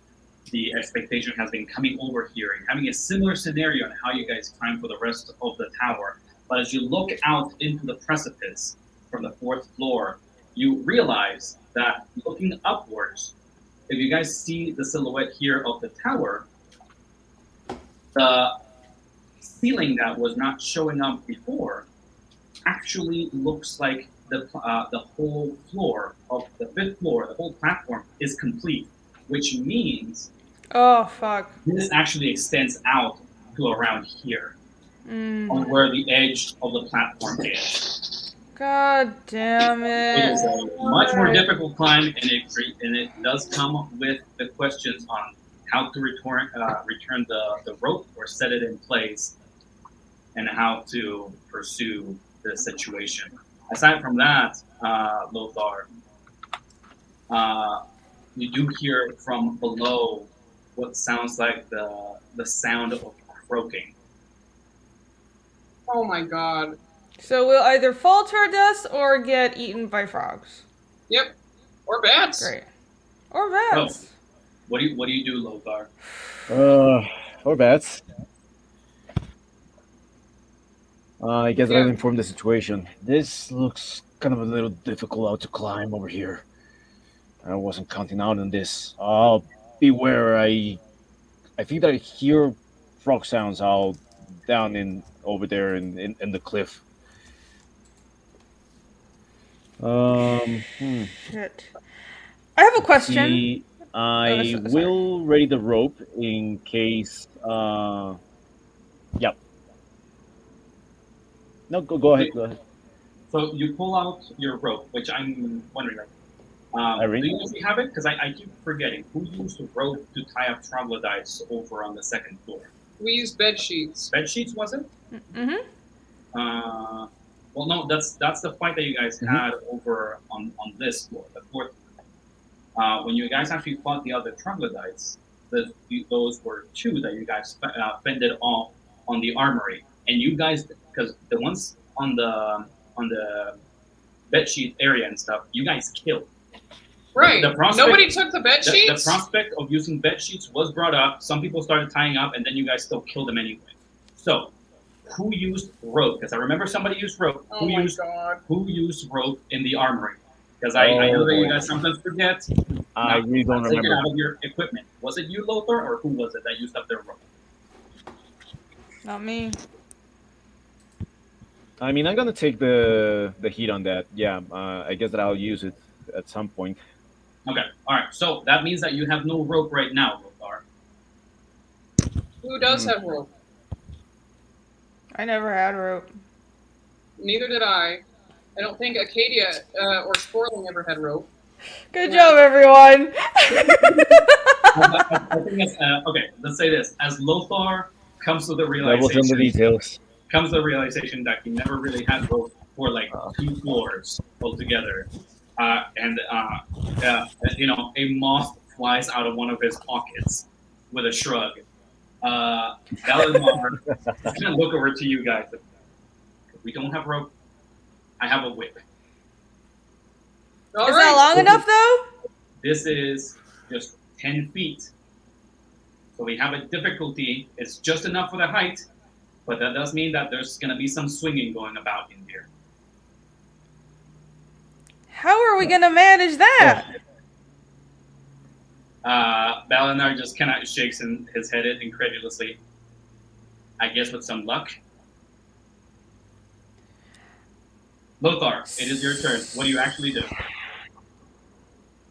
Okay. Damn it. All right. I'll guess I'll ready myself. And you know what? I will put myself as support, so I can help jump the others towards the whip or the person holding the whip, so they can swing with more distance and a little bit more of momentum. Okay, so you're putting yourself like here? Mm-hmm. Yeah. Okay, all right, move it over. And as like you do try that, to toss them. As you move over to that area, Balinar just points to you, like, brother, just grab over to the whip. We'll start moving this way. So he asks you to just like pull out the whip from his waist. All right. I will try to assist everyone, the lightest ones that I can. All right, that is Lothar.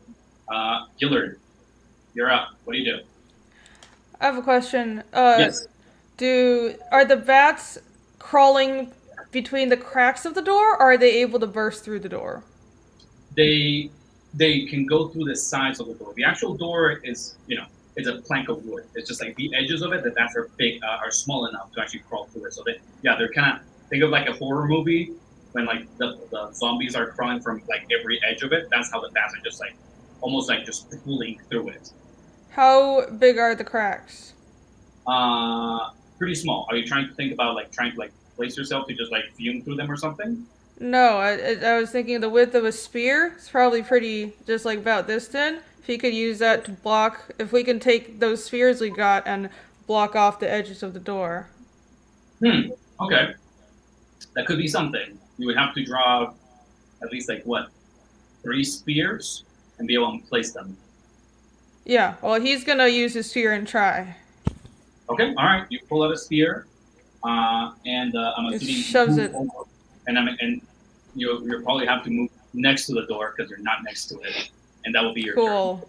Let's do that. Okay. All right. That is Gillard. Arcadia, you're up. What do you do? Gosh dang it! There we go. I actually had a question. What's up? Since I have tree-shaped, I have tree-shaped small fungus. Yes. Could I turn into a small fungus and have Mr. Spoiling pick up the fungus and glide across? You could, yeah. You pretty much can. You can make yourself into just lightweight fungus and just cover something if you wanted to. Okay. Yeah.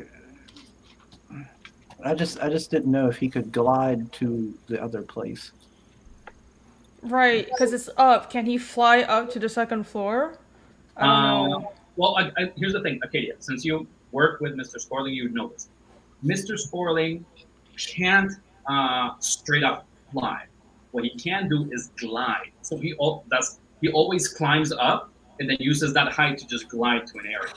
That's what he does. He can't actually fly off. So you have to climb up the wall to be able to do this kind of stuff. So he'd probably have to climb a lot, though, wouldn't he? Right. So what do you do, Acadia? I guess what I could do is I could turn into the fungus and then have Mr. Spoiling start climbing, I guess. Okay, so you just pretty much infest Mr. Spoiling with a bunch of mushrooms, right? Yeah. Okay, all right. Anything that you tell Mr. Spoiling, remember, nobody else can communicate with him. He doesn't know what you guys are up to. It's only you.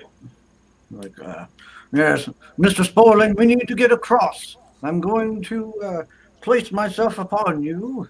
I'm leaving it up to you. I know I can always count on you, my boy. He effusively nods to you and just assures you that it will be an honor.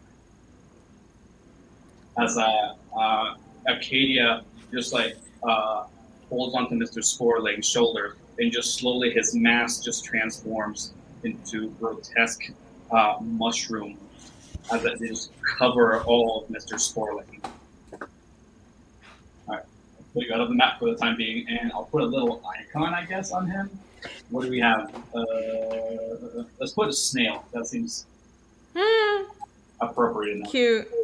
All right, and I guess Mr. Sporling will have to try and climb up. For that, Mr. Sporling presents his little hand over to Lothar, who's holding the whip. Okay. Here we go.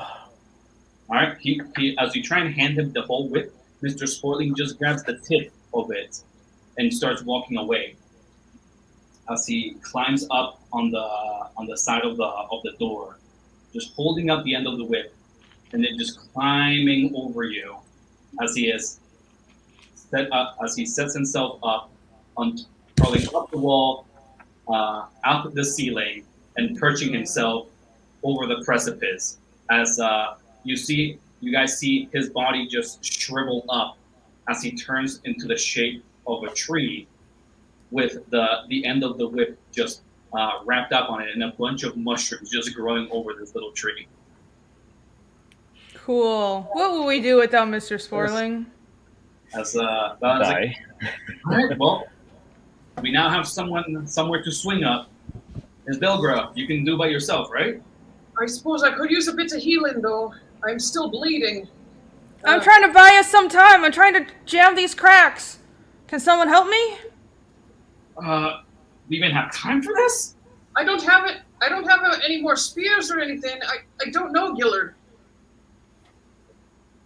All right. Well, I might be able to manage as well. I have a question. Can Yes. an eagle carry a person? Can an eagle carry a person? Yes. I'm assuming an eagle is a small creature. A small creature? Really? That's a hawk. No, I'm assuming. I'm asking you. Okay. I need to look Mr. that up. I have summoned nature's ally. There you go. Oh yeah, it is small. Fuck. It Oh well. depends on one species. Mr. Mr. Sporling is not on the edge. He's on the ceiling. He's on the The ceiling middle of the ceiling. in the form of a tree, holding onto the whip that is inside him right now. So, and the other end is held by Lothar. So you guys have a rope connected to a tree from the ceiling onto Lothar. That's what's going on. Oh my god! I can climb up the side of the building, but I mean, it depends pretty much on the species. No, it's the one that you specifically can summon by a druid, and it says it's small, which I thought it was a medium creature. So never mind. I guess Balinar sees the hesitation on everybody, and knowing that a storm of bats is coming, he just looks over to everybody like, Miss Bilbra, I'm so sorry to impose on you, but you are a dwarf. I am assuming that you can take quite the load on your back. As he looks over at Gillard and Lothar, who of you is the worst at climbing? Quickly, guys. Probably me? Gillard, run over to Miss Bilgra and grab onto her back. Miss Bilgra, you're going to have to be a pack mule right now. I am so fucking terrified, guys. I know, man. I'm sorry, Bilgra. As Balinar just like, I'll join you for that drink once we're up. All right. So Gillard, knowing what you know, what do you do now? Run over to Bilgra and hold on. I'm so sorry. All right. I hope I'm not too heavy. I'm assuming that you that means that you drop your staff to be able to hold on to and like piggyback onto Bilgra. Oh, the staff? No, he likes his staff. What do you do then? He puts it in his mouth. Okay. All right. You hold. Remind me, what is your strength, Gillard? His strength is it's 13 actually. 13. Okay. All right. Okay. That is above average. I thought he was weaker than that. Right. We all forget he has anime voice. You are trying to put a. He's strong when it's needed. Shush! You're trying to put a two-handed weapon between your teeth. So I'll give you a limited amount of rounds that you can actually hold on to that. Shit! But Shit! Don't do that. Okay. Okay, all right. So that is Gillard. Acadia. I'm assuming that you reside in your mushroom form for the time being. Yes. Okay. All right. So I will just be skipping your turns unless you prompt me that you want to do something different to it. Okay. Alrighty. All right. Okay. So as I guess Dalinar sees this happen, he is going to just stick to go onto the door and just put his hands on the side of it as he's like, I'll try and hold this thing off. Just you guys just move fast. I don't want to deal with this for too long. All right. All right, let's go. All right. Going on from that, starting out the round, the bats just crawl out of that door and start swarming on Dalinar and Gillard. What? Cool. Gillard's on me. Yeah, but you guys can't share the same space. Okay. So. That makes sense. Not. All right. Let's talk about sense when you're not asking to hold a two-handed weapon on your team. Woo! I mean nothing, kind GM. So, Nothing at all. Gillard and Dalinar each take 1 point of damage from the bats and also 1 bleed. Remember to take that into account. Excuse me. Okay. Cool. Okay, so you're going from that. And Bildra, you're the first one. Okay, here's the deal. Judging by where the ceiling is, It's 10 feet up. yes. Where is the edge of the building? Oh, here. Since you're kind of. She doesn't have spider climb. She has monkey fish. So this is where you kind of can see from the edge. The other side of that platform, and all of this is wall. So it's 10 feet up, and then the platform. Oh, you know what? I'll actually shape the area that you guys can see into the shape of the actual platform. So 1, 2, 3. 1, 2, 3. Here.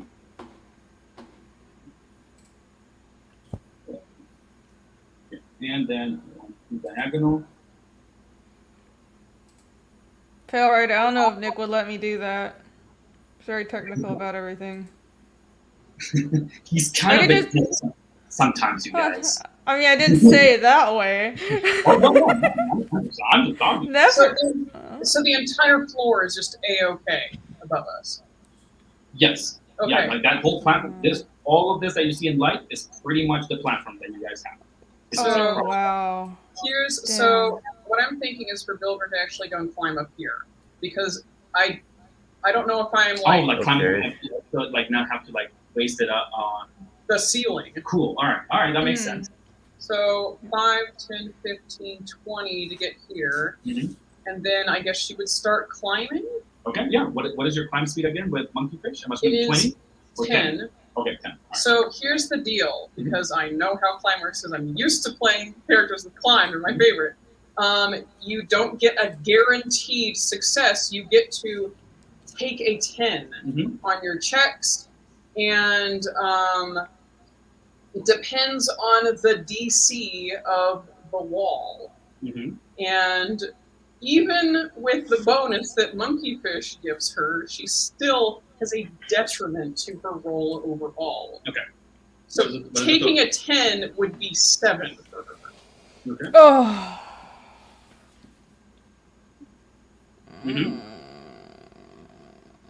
What are you asking me for something? Oh, you know what? I actually haven't even included Gillard's weight in here. How much does Gillard weigh with all of this stuff? I actually am probably heavily encumbered. I don't know, because he's pretty light and he doesn't have a lot of stuff. So whatever. You weigh over 100 pounds. Yeah, probably. So yeah. Let me see. How about? He's really. Oh, she actually has a -6. So even by taking a 10, she's working with a 4. Ooh. Jesus Christ. Is that how it works? I thought you just got a fucking climb speed. Oh, fuck my life. You just got what? Nothing. I thought I didn't know that's how climb speed meant. So you can't even climb even with monkeyfish. I don't know what to tell you. Well, I'm trying to figure out how to work with this. That's how it works. Should Gillard do it? Should Gillard take the monkey fish? I already drank it. Oh, okay, never mind then. Off I go, I guess. Can she... I think she will take a 10 at first. She is really afraid, and she doesn't know how hard it will be to climb. She's never done this before. Okay. Whenever it says he gets a chance, he casts guidance on you.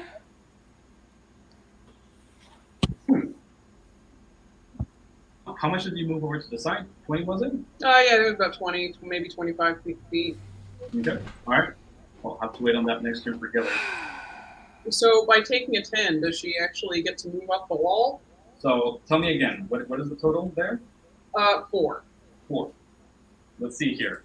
This is a very jagged area. You can see here in the modifiers for climbing. I want to say a ladder is a 5. Which is painful. That is just barely not enough. I have to roll an 11. So immediately as you get to the edge, you try and just like climb up with Gillard, and you feel the weight. You can't really move an inch from there unless you try harder from that. Not to worry, Gillard. I'm just not really used to climbing. But you know what? Your guidance might actually help me out a little bit. Actually, yes. If that's the case, I could take 10s and climb with you. If you keep guidancing me up the way. Yeah. All right, so that is Ilgra. Lothar, you are up. What do? You are the one holding the other side of the way. Oh, I'm okay. Who's the next person out to take out the chance? I mean, despite Bilgra. You. No, because I'm assisting. I should be the last out to lead. Okay. Lothar, if you read the room, you can see that Bilgra is carrying Gillard, and Balinar is holding off a swarm of bats. So, yeah. So what do you do? He's holding on the door. Well, the bats have come outside. Can't really assist you in anything, and you're going out to climb anyway. Okay. Lothar, just go and help pull people up. On the other side, then. You can get Balinar. What do you do? All right. Hail Rider, thank you. Right, see you people on the other side then. So, what do you do? Remember, Lothar. Yeah, let's traverse. Well, you say traverse. Go to the and climb over. Lothar, remember, the image here is that there is a rope over your head. Oh, you should the whip out to gain momentum. Listen, Lothar. Listen. You have a rope over your head. The rope is dangling further up, 10 feet up in the ceiling from where you are. So just holding the rope and taking your feet off means your body goes swinging into the void. So that's the scenario where you're at, and then the wall goes higher further down. So what do you do?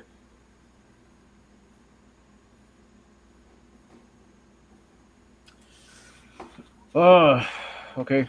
Yeah, let's try to climb all that distance then. Okay. So you just grab onto the rope, it swings over to the side. Yeah, can you hear me or is it belated? Yeah, and you start climbing up on the rope. All right, roll me that climb. Wait, if you're climbing up, then how are you gonna get up to the ledge? Got it. That's not climb. Included information, but we're just climbing up. That's plus 8. Here we go. That's 18. 18. No, because this is important. Ivan, what is your plan?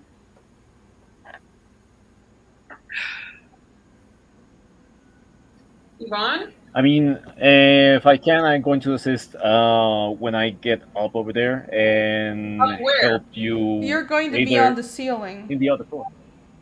You're going to be on. Try to get some distance. Let me help out in Spanish here. Iván, la verdad es que creo que los demás están preocupados que no entiendes lo que está sucediendo. Irene, could you actually zoom out a little bit to just show the whole ramp? Yeah. The whole room. Yeah. Mira, Iván, lo que sucede es que estás en una cuerda suspendida del techo. Toda el área que ves acá en luz es la plataforma que tocaría atravesar. Pues, si subes arriba, solo estás colgado en la mitad de eso. De ahí en adelante, las chicas están preocupadas de que no tienes ningún plan de cómo proceder de ahí en adelante.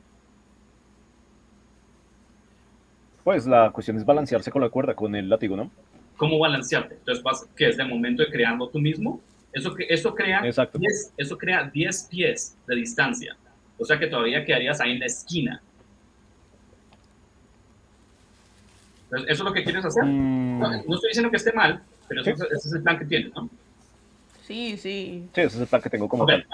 All right. So what Ivan wants to do, which would contradict his idea about climbing, is that he wants to hold on to the rope and just keep making momentum to swing from one side to the other, to then try and hold on to the edge of the platform, instead of trying to actually like climb up and diagonally. So you'd have to, the rope is only 10 feet, by the way, so you'd even have to make like a really good swing and then jump and then latch onto the side of the building that's facing the other way from you. That is what he's doing. That is. We clarified that. He knows that stipulation. And all right, so instead of that, since this is what you're trying to do, Lothar, I am going to erase that climb check, because I don't need a climb check for this then. Because if you're gonna swing, you can't swing on the top. You want to swing on the bottom. So what I want from you, Lothar, is I want you to do me a Constitution check, to use your weight to try and balance the rope from one side to the other. Got it.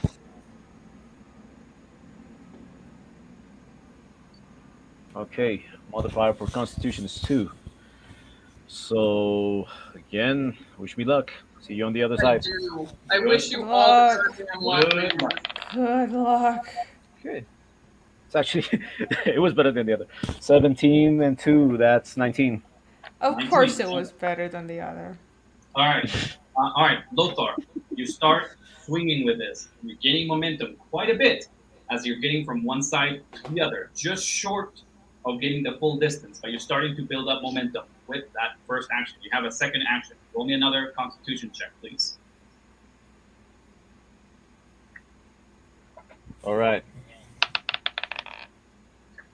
And this will be 17 total. 17. All right. Lothar, you gained enough momentum. Next round, you can actually do me an acrobatic to try and jump and hold on to the edge of the top floor. So that will be your action for now. Good luck, man. All right. Going over to Gillard. As your wounds start bleeding, take 1 point of damage. Cool. What do you do, Gillard? Hold on. And cast guidance. Right? Like that first answer is so obvious. I don't know. You'd be like, you didn't say you hold on, you fall to your death. All right, so you cast guidance on Gillard. All right. Yes. And we go over to Acadia. All good there, Chris? Yep. Still hiding out. All right, Belinar starts. Go over to Belinar. He starts taking some of that bleed damage. Yeah. Let's see here. About. Fucking shit. Fuck. Okay. Belinar is gonna just very slowly move together with the swarm as he just tries to just bat the creatures with his movement, going over the edge to give you guys some more space.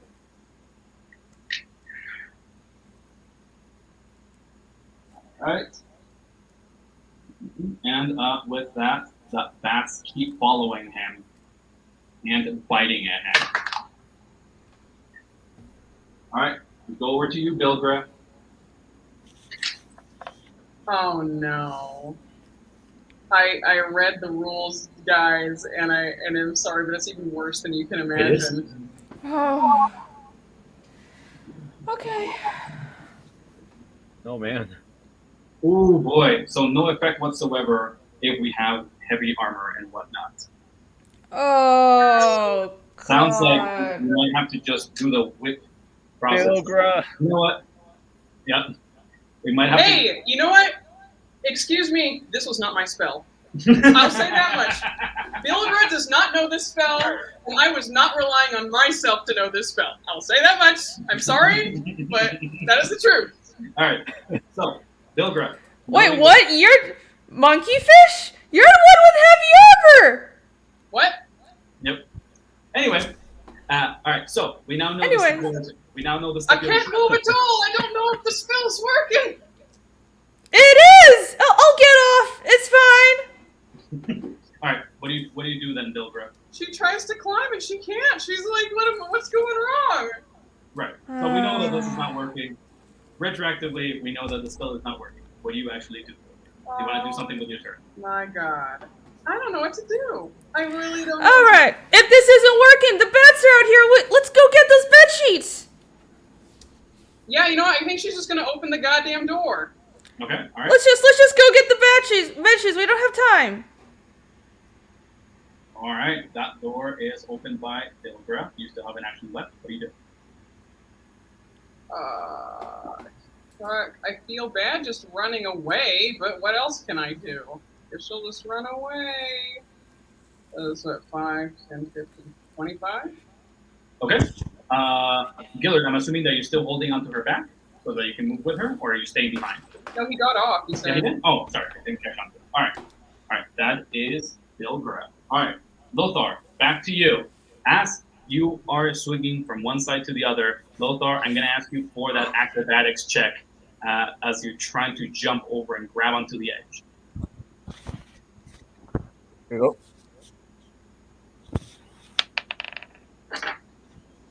This is 7, this 23. 14 plus 9. 23. All right, let's see. Okay. All right, Lothar, you hop off of the swinging whip. You feel that the gravity for a moment together with your momentum as you look down and you just see that precipice and jagged rock around the fallen tower. As you reach out with your hands and grab onto the edge of the tower, do me a climb check to stay on, Lothar. You have a +2. Okay. Oh. Okay, I have a +2. Yep. Okay, it should be a +10. Where's the dice? Okay, let me throw again. Okay, that is 10. That's 26. That's 16. Wait, you give me a bunch of numbers. Is it 16 or 20 something? It's 26. He says 16 on the dice and 26 on the final. Okay, That's what he meant. cool. I just remember, Lothar, I just need one number. All right. Okay, let's see. All right. Okay. Lothar, you are on the ledge. You are just holding on onto the side of this. As you hold on to this, you see above you, Lothar, you see not only are you holding onto the edge of the stone platform that constitutes the 5th floor, but also in front of you are a set of metal railings. There's space for someone to go in, but there's some railings in there, making it easy for you to climb on. Are you going to stay there dangling? Do you do something else? Do you climb up? What do? You still have an action left. Try to climb up, be in a better position to be able to help people that's gonna do the same action or be near the area. Okay. All right, Lothar. Climb up, man. Climb up. Huh? That related. All right, Lothar, you climb up through the metal railing, and we'll keep it a secret as to what you see there for now as we wait for the rest of the turn. Oh, shit. Oh, boy. Oh, shit. Yeah, it's gonna be a next waiting for me. Oh, right, sorry. I say climb. Lothar, I do need you another climb check. That one was to just hold on. I need another one for you to actually climb up. Oh. There's no bonus on this one. Just Okay, got it. just a regular climb check. Climb check. This, no bonus on this one. Yes, okay. That will be a +8. Here we go. And that's 14 plus 8. That was your choice. And 20. That's 22. 22. All right, yeah. All right, Lothar. You do climb up, no problem. So. Thanks, Eliandra. I hope we did too. This is what happens when. Remember your rope, guys! Gillard. Remember everything, guys. Gillard. I don't Remember know. your armor, your rope. Flying lizards. Gillard, you're up. Yes, this is fine. All right. Oh fuck. So the lizard is in another room. This room has one bed with the bed sheets. How much bed sheets are there? That was bad English. There's just one bed. There's just one bed where Bilber is. Because there could be some beds have like two layers of bed sheets and a blanket. It's a really crappy, half rotten away bed with some scamp bare bed sheets. There are more beds in the other room. Here is one bed. Alrighty. Well, first of all, he'll put his quarterstaff away, and then he'll just go in to help Bilgra. Okay. Actually, he'll tell Belinar, yeah, we're gonna go gather the bed sheets. Just run from the bats. Best of luck to you two then.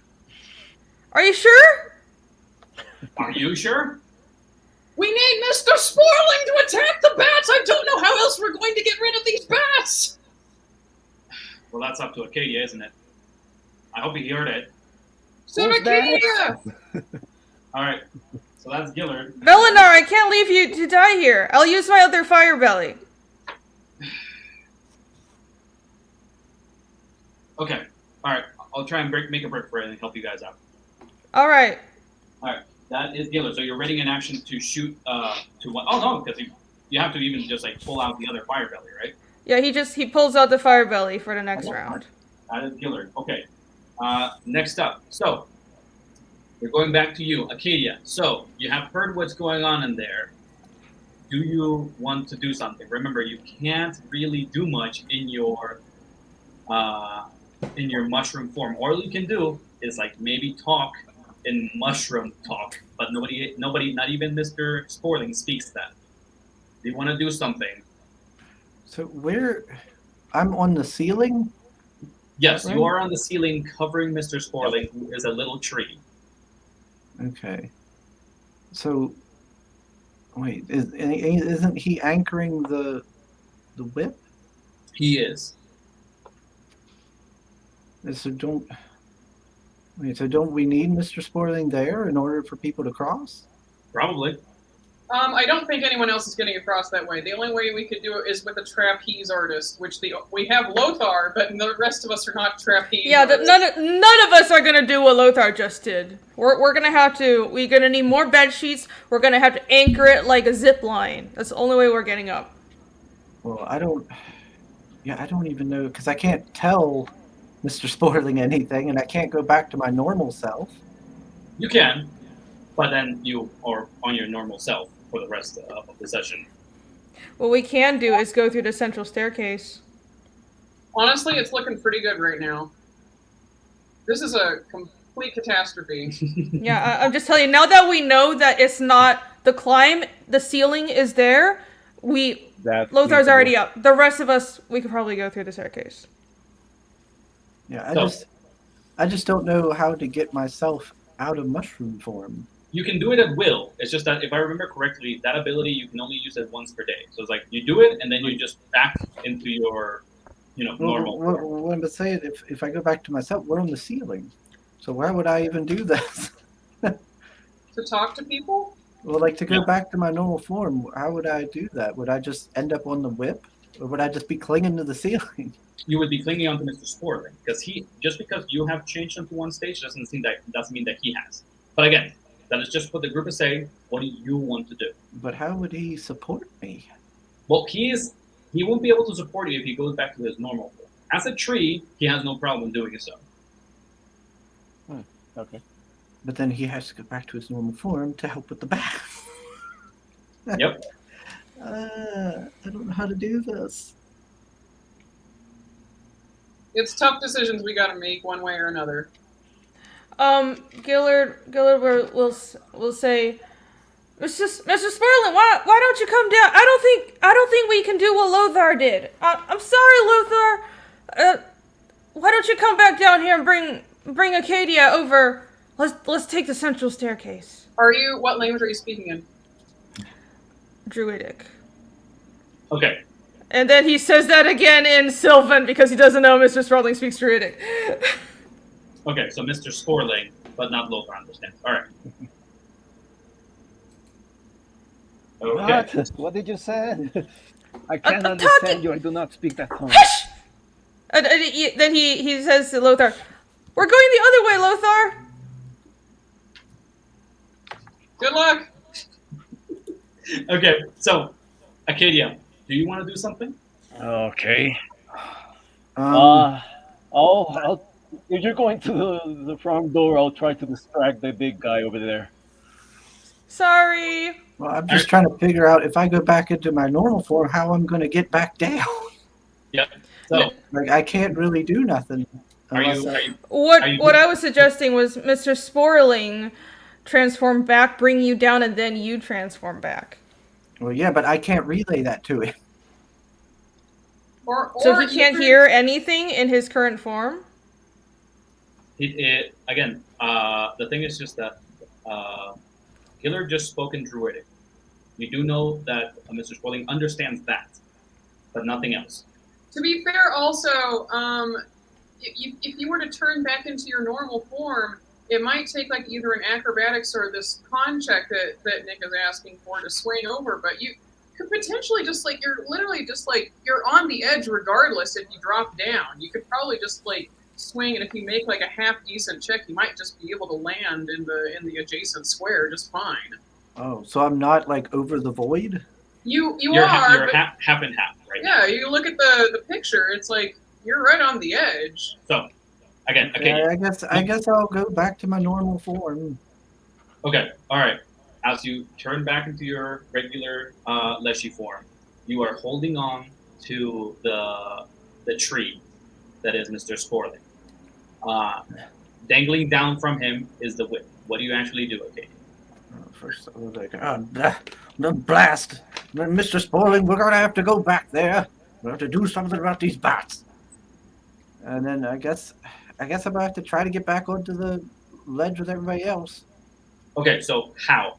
You are holding onto the tree right now. There's a whip dangling down. What do you do, Acadia? I guess I'll have to try to climb down the whip, I guess. Okay, so just like kind of slide down. Okay, cool. All right, roll me that climb check. Oh boy. Okay. 20. That's a 15. My climb is a -3, so that's 12. 12. All right, Acadia, on that rope, it's only a 10. You're able to just climb down with a bit of effort, but you're at the bottom of that rope. That'll be your turn for now, as you're dangling down. Pretty much your tippy toe just touching onto the base. That is Acadia. Oh my god. Go on to Dalinar as he tries to just, as he keeps bleeding, he pokes it out of there. And onto the, actually, you know what? Yeah, he's gonna go diagonally and grab onto Acadia's arm to try and drag him with him. You okay with that, Acadia? Yeah. Okay.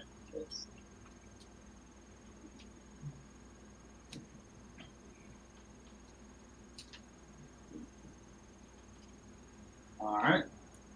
He's gonna drop you off over here.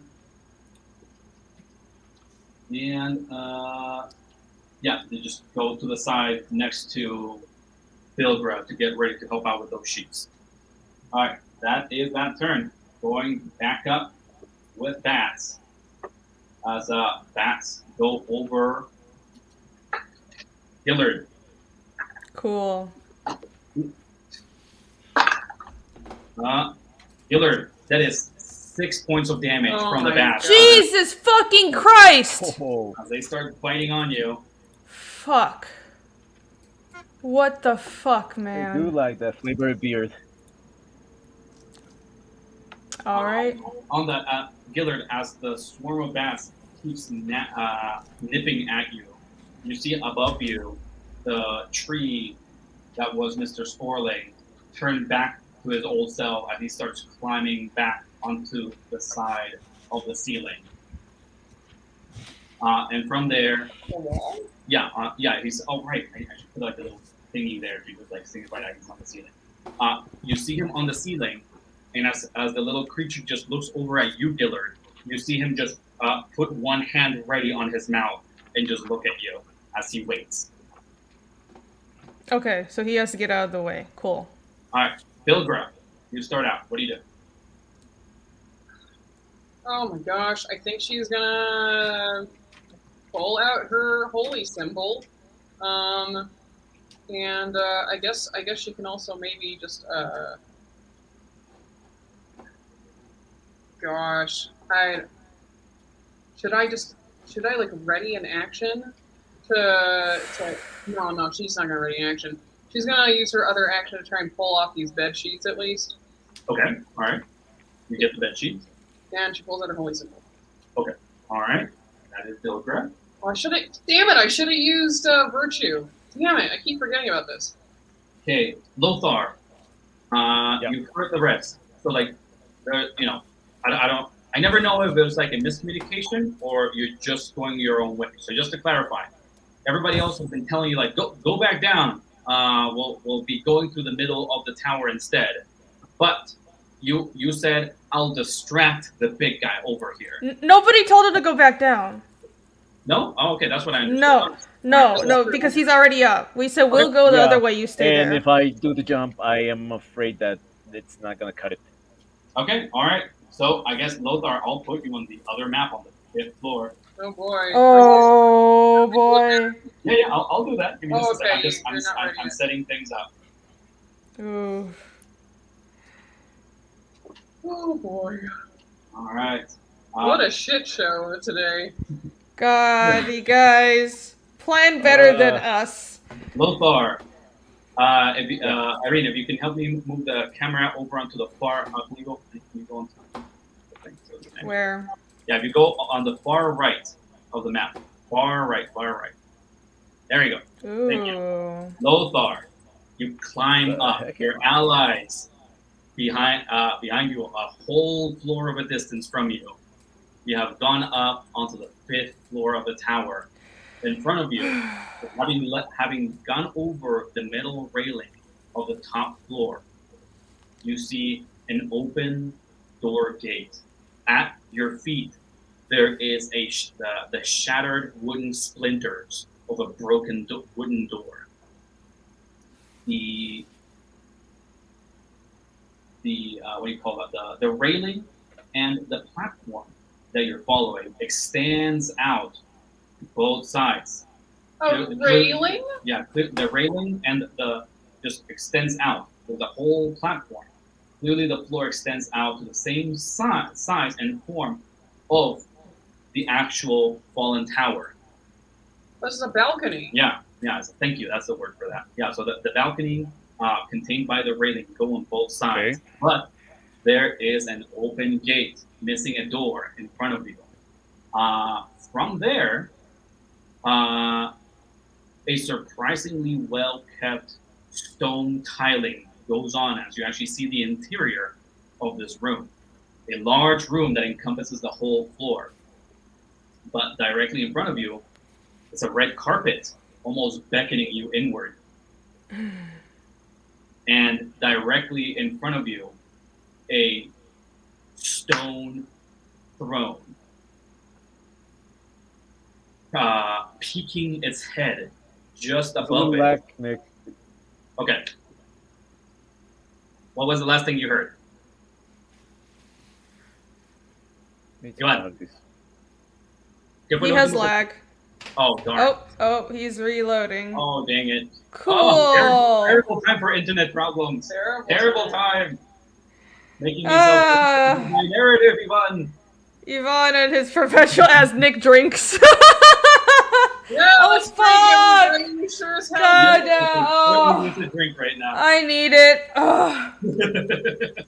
We made so many mistakes this time. I'm really regretting it. We worked together so well for that lizard, and then we just like shat our pants after that collectively.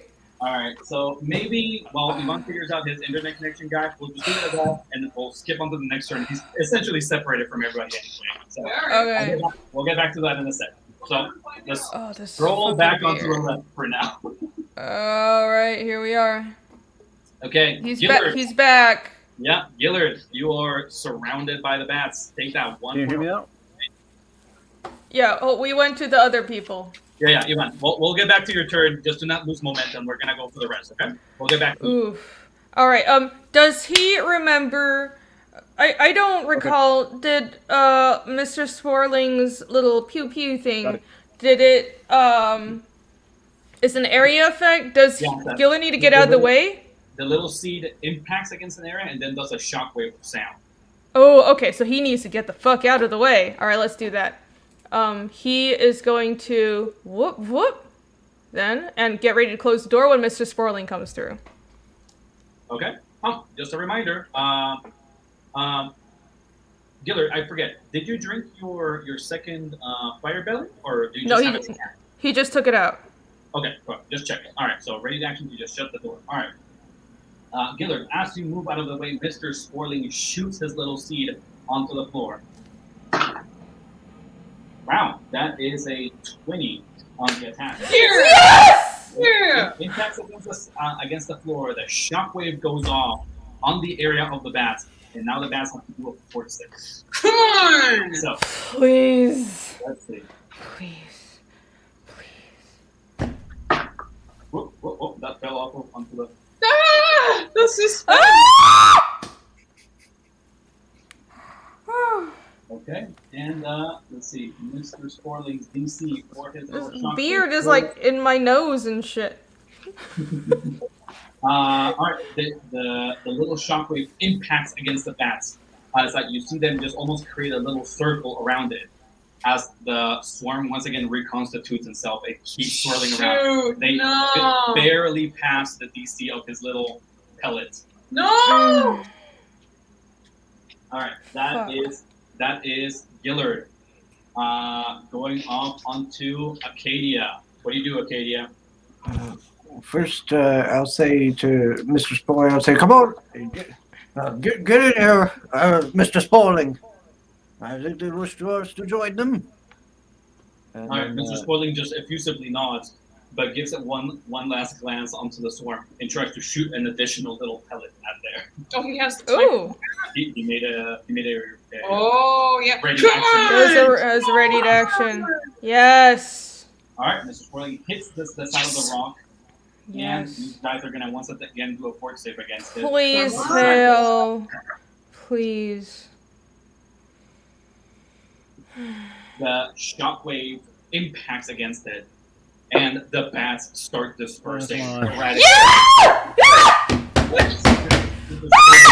Like you guys just see like a little jabbing of this little spear from the ceiling as he drops it and just keeps climbing.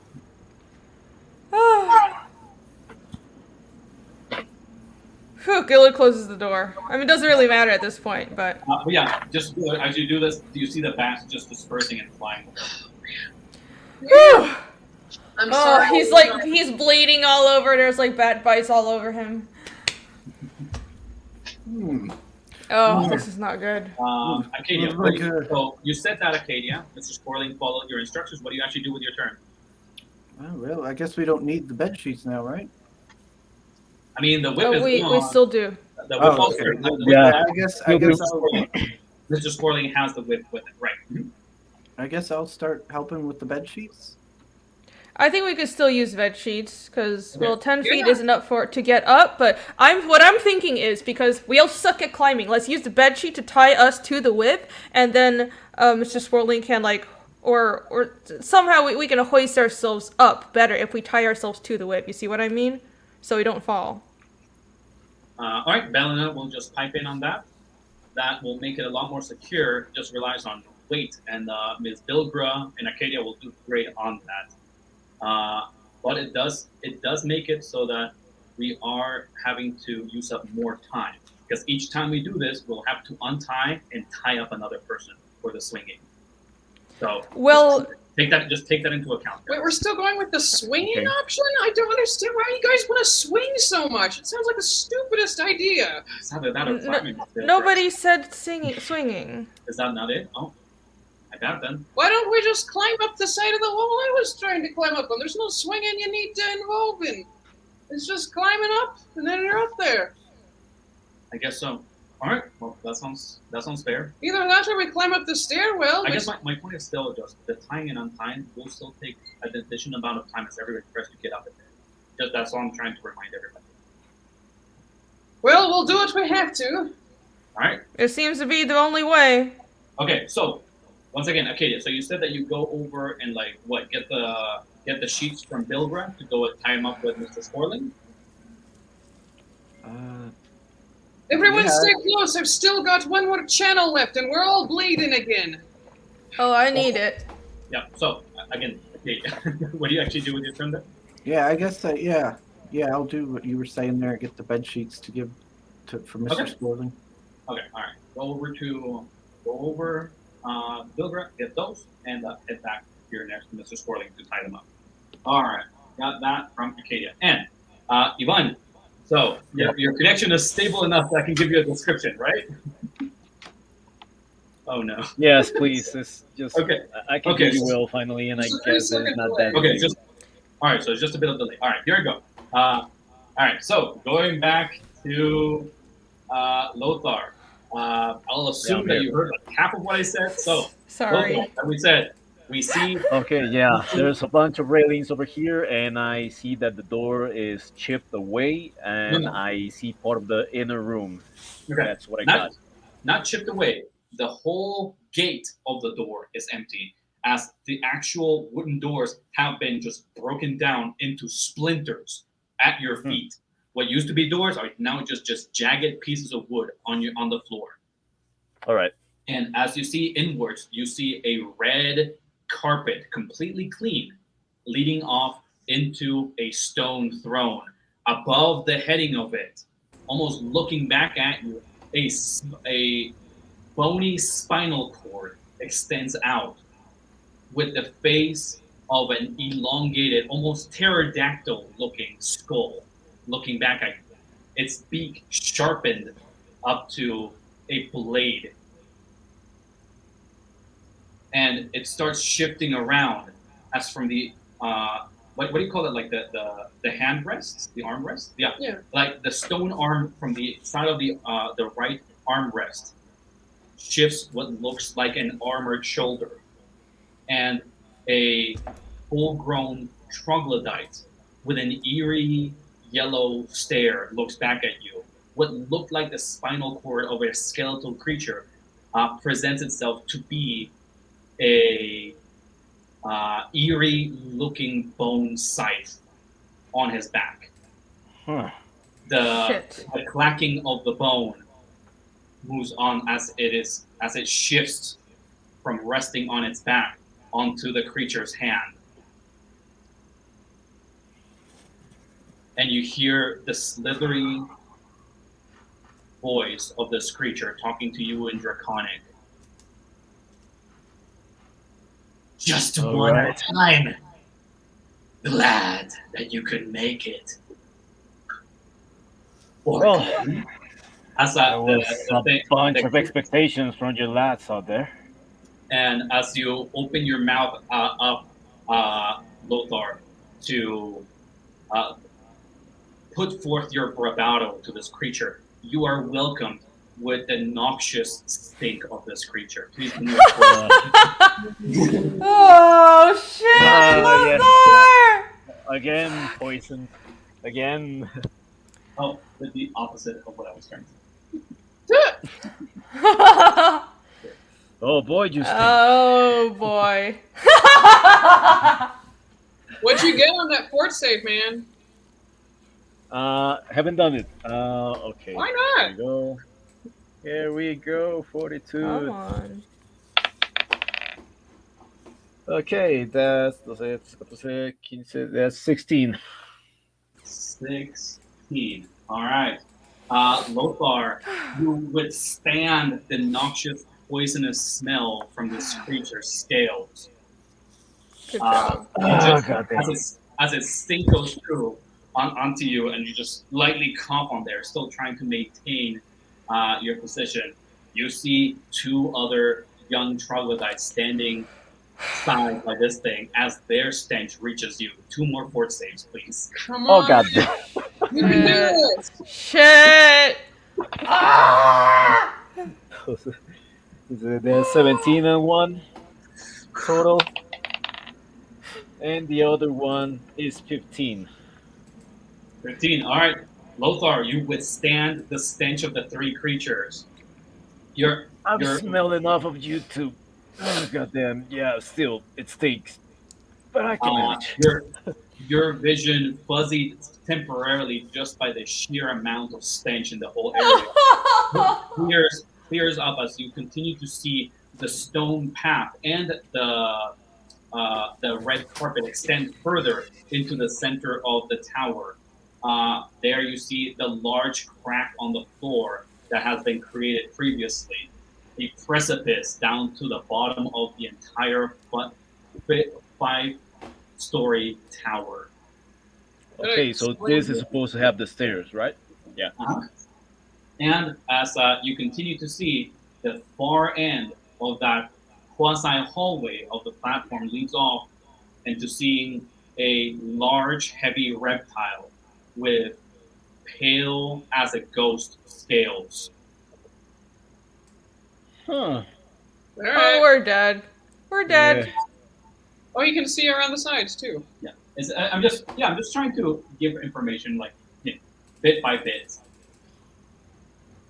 And yeah, like, as you see on the edges of this whole platform, the inside of it leads to 2 doors that are closed with heavy wooden doors. All right, and as you reach this area, now I'm gonna roll initiative for the rest of the enemies that you have just activated. Oh boy. Oh shit. Oh You do, dear. buddy. Good luck. Oh dear. Okay. Fuck, Let me see. Oh, Yeah. these people are already in. Ivan. Okay. Choto mate. Think about your actions quietly for a sec, while I roll initiative for your new enemies, and let's see if you actually get your action right here. So give me just a second. Go ahead. All right, let's see. Good luck, Lothar. I'll be right back, guys. So the troglodyte retainers that you see on the sides of the throne, they get a literal 1 on initiative, so they actually go last. Okay. So far, so good. All right. Next, we'll go for that large albino-looking lizard on the other side of the room.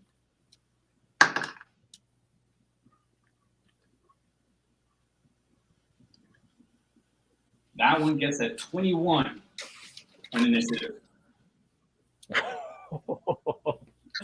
And Okay. the big guy with the bone scythe. Here we go.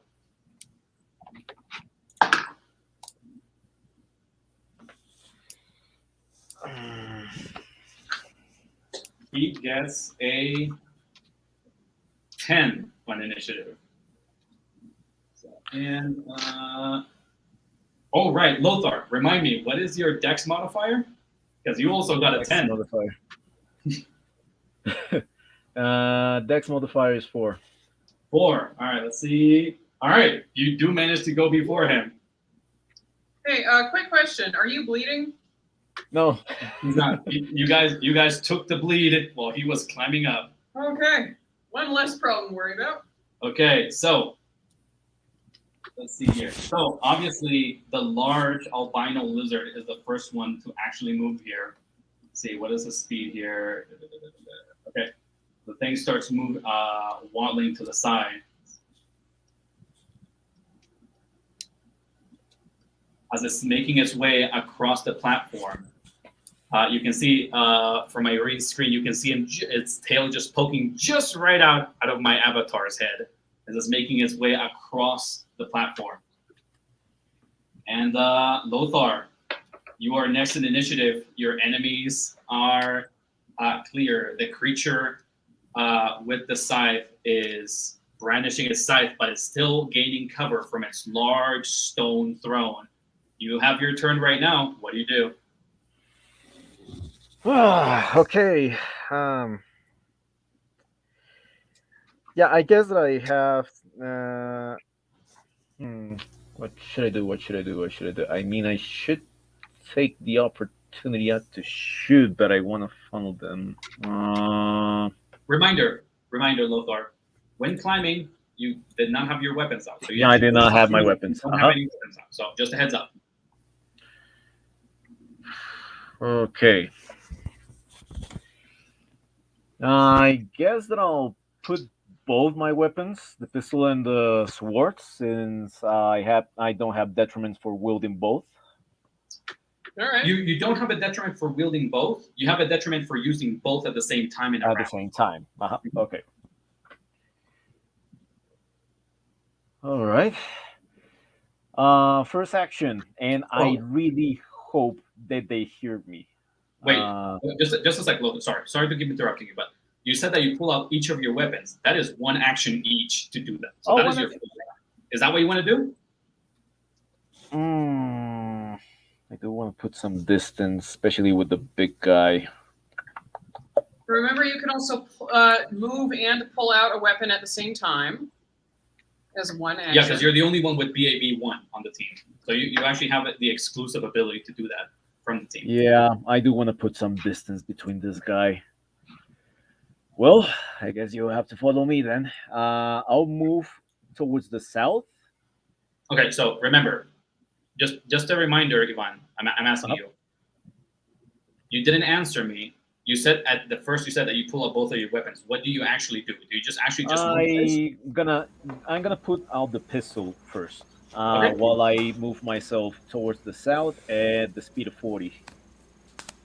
Okay, all right. Lothar, you run over to the side, following the railing as you pull out your gun with that. You still have one action left, thanks to having BAB1. What do you do? Okay, I aim my weapon and I ready an action to shoot whatever lizard comes first. In which direction? In this range of vision, if I manage to see one of them crossing this path. Okay. Okay. All right. That is Lothar. All right. So I guess since one thing that I don't know if it's gonna take an action as such or as a pre-action, but I want to scream to the guys the quantity of enemies. I don't know if they can hear me or not. What do you say? I want to scream to the people downstairs how many enemies are in the upper floor. How many enemies are in the upper floor? All right, Lothar. How many? Okay, Lothar, what do you actually say? There's 4 of them. And I put like the quickest and the loudest shout that I can. There's 4 of them. Okay. Now, everybody, since we have a closed door, roll me perception. Please hear. Thank you for your commentary, Irene. Yeah, I am pretty very insightful astute on the situation. It is, yeah. You know, why don't you hush about the insightful situation? I'll need that from you. So, Nat 1 from Bilgra. What about the rest of you? Thank you for 17. I mean, we're talking. 17. 11. 11 for Acadia. 17 for Gillard. Okay. And Acadia, can you please roll me for Mr. Sporling? His perception is a +1. 5. 5. Cool. All right. All right. Gillard, you actually managed to hear the short message from Lothar up ahead. I do something! There you go. Not useless for once. Yeah! How He insightful said- of you. He said there are 4! Shut up, Lothar! As this happens, Lothar, you hurry over to the side of the top platform, trying to alert your allies. And as this happens, instead of seeing the attack from a bunch of troglodytes on you, you hear the soft whispers in Draconic from echoing slowly from the outside of the stone. Do me a perception check, please. Okay, perception. What the fuck? Perception will be plus. Okay, okay, I resisted everything so far. No detriments at the moment. 18 plus 5. 18, 19, 21. That's 23. 23. All right. Lothar, you hear these slow draconic whispers. And then you're able to make out this word that you don't really recognize. Zed Gabi Zed. And the destructive force of the worm eat through their skin, burn their flesh. That's what you hear. What to their flesh? Make them burn? That's what you hear. To their... You said what? Eat their flesh? Eat through their skin, flesh. burn through their flesh. Burn to the... Okay. Skin. Oops. Pale Rider, I think we're all preparing death throw speeches. What? Oh, shit. Pale Rider says we should prepare our death throw speech. Or specifically Chris. Okay, that is that round. Lothar, you are holding on. Beads of sweat rolling down your head. All right, going back onto beginning of initiative on the other area. Guys, knowing that Lothar is up there holding ground against 4 enemies. Bilgro, you're the first one in initiative. Channel. All right, roll it. All right, I have to take my damage first, but then I channel. Yeah, thank you. 1. All right. Oh, man. All right, 1 point of damage is healed from everybody except Lothar. Well, we're not bleeding anymore. Gillard kind of wipes the blood off of his copious wounds that are open but not bleeding. Thank you. Me too, Gillard. I must say to everyone, to let you know, I am dry now of my spells. I do have this one scroll that you gave me, Belenar, but that's it. That's all I have. All right. I'll use my own magic if need be out there, but we have nothing that can really help out the group as a whole. All right. No more dealing with these bats. All right. Okay. I guess we must hurry. So let's see.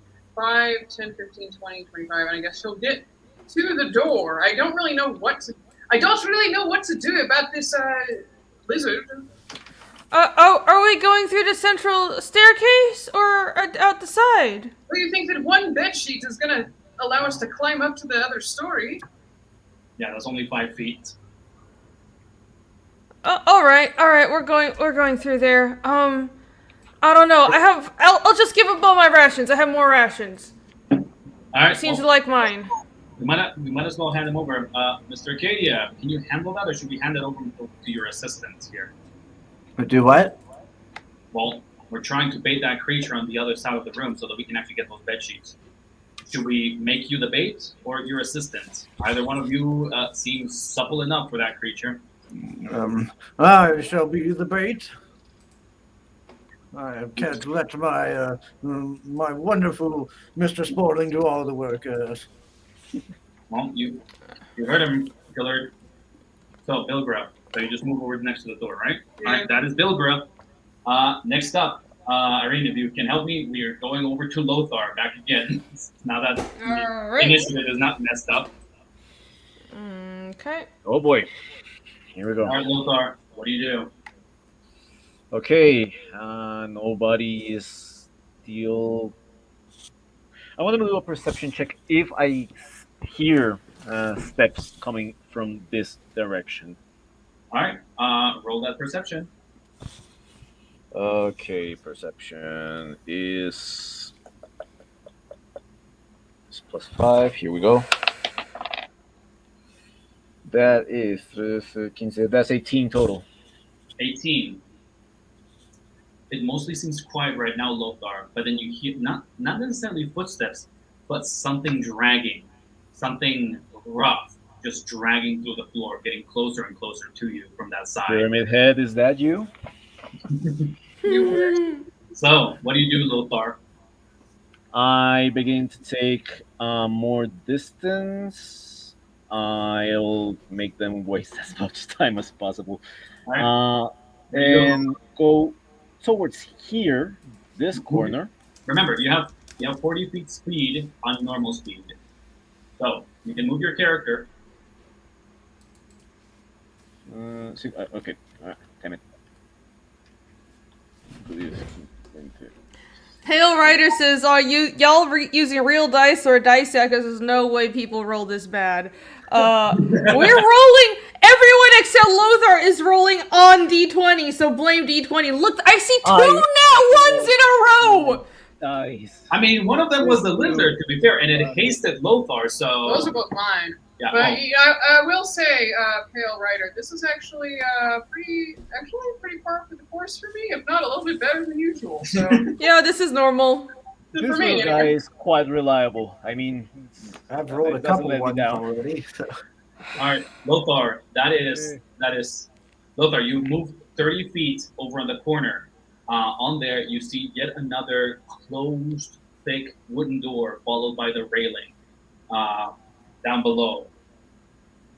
So that's one action for you, Lothar. You still have one action left. Okay.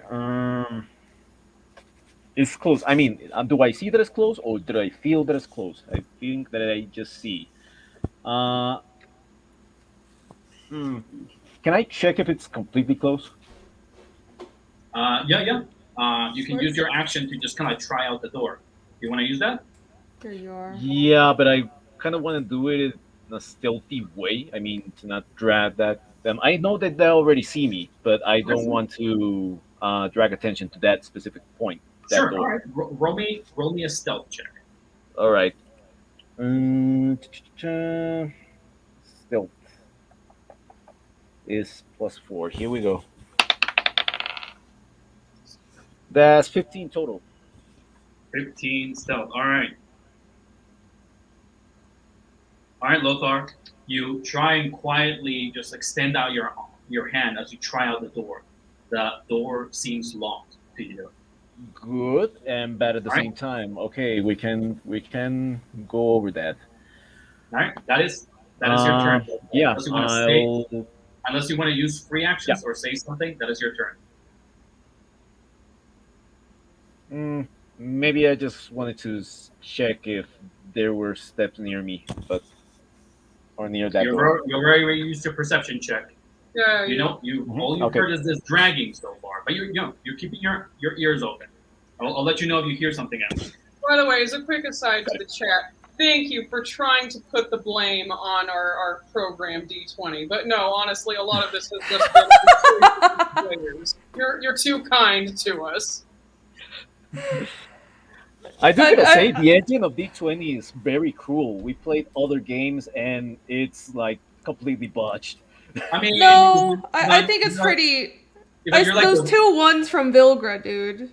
Yeah, this man, is normal. And also, Ivan talking about unfairness is probably the worst example because he always fucking gets away with all of it. Do you remember that game that you and Ariel were just confabulated out to take everyone's resources? What was it called? The one that Danny recommended?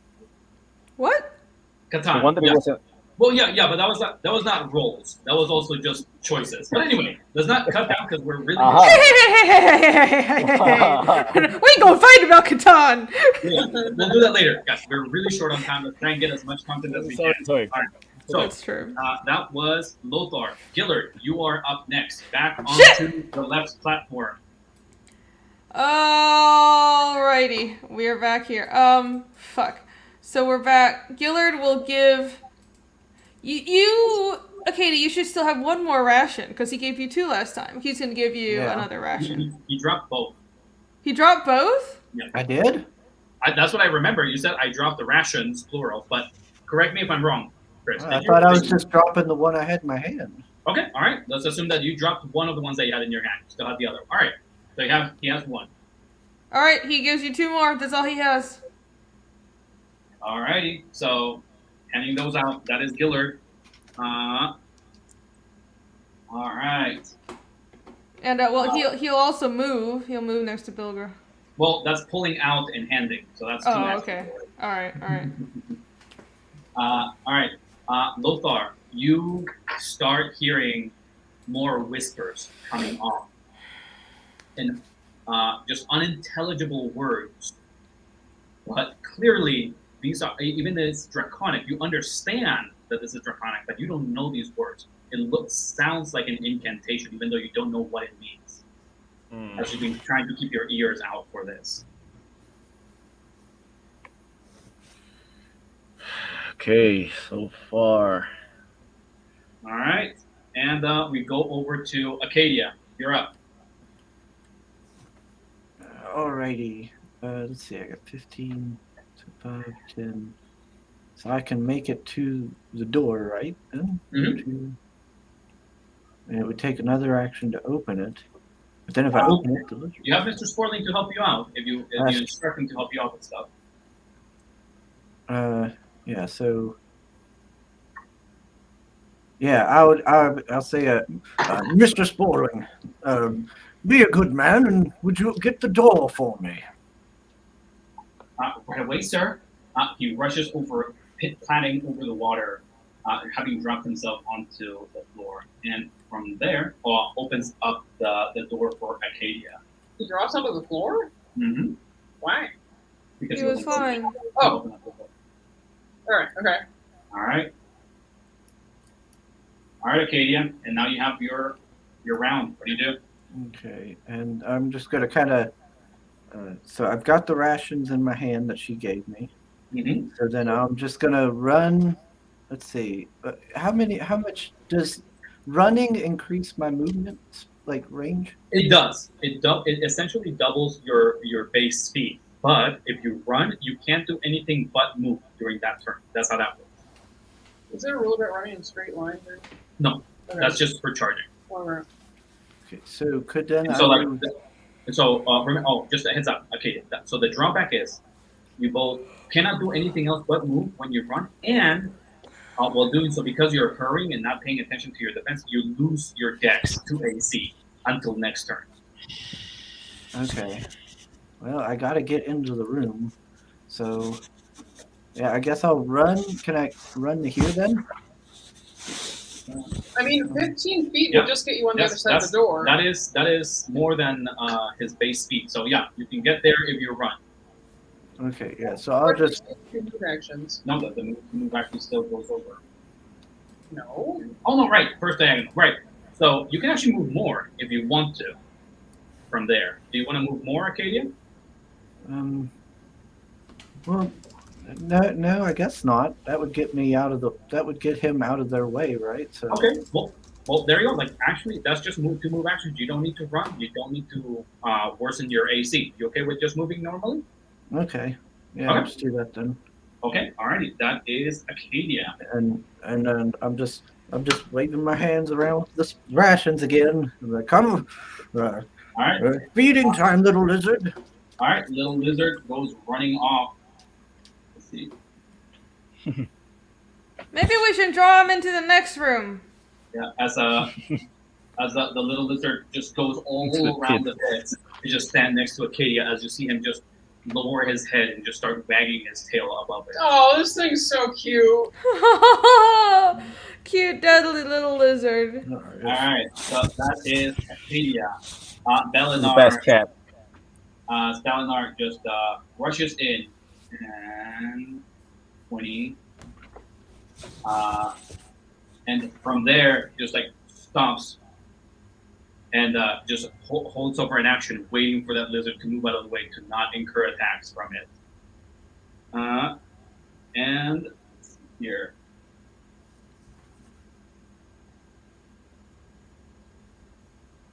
Okay, yeah. Irene, can you move the camera over to the right, please?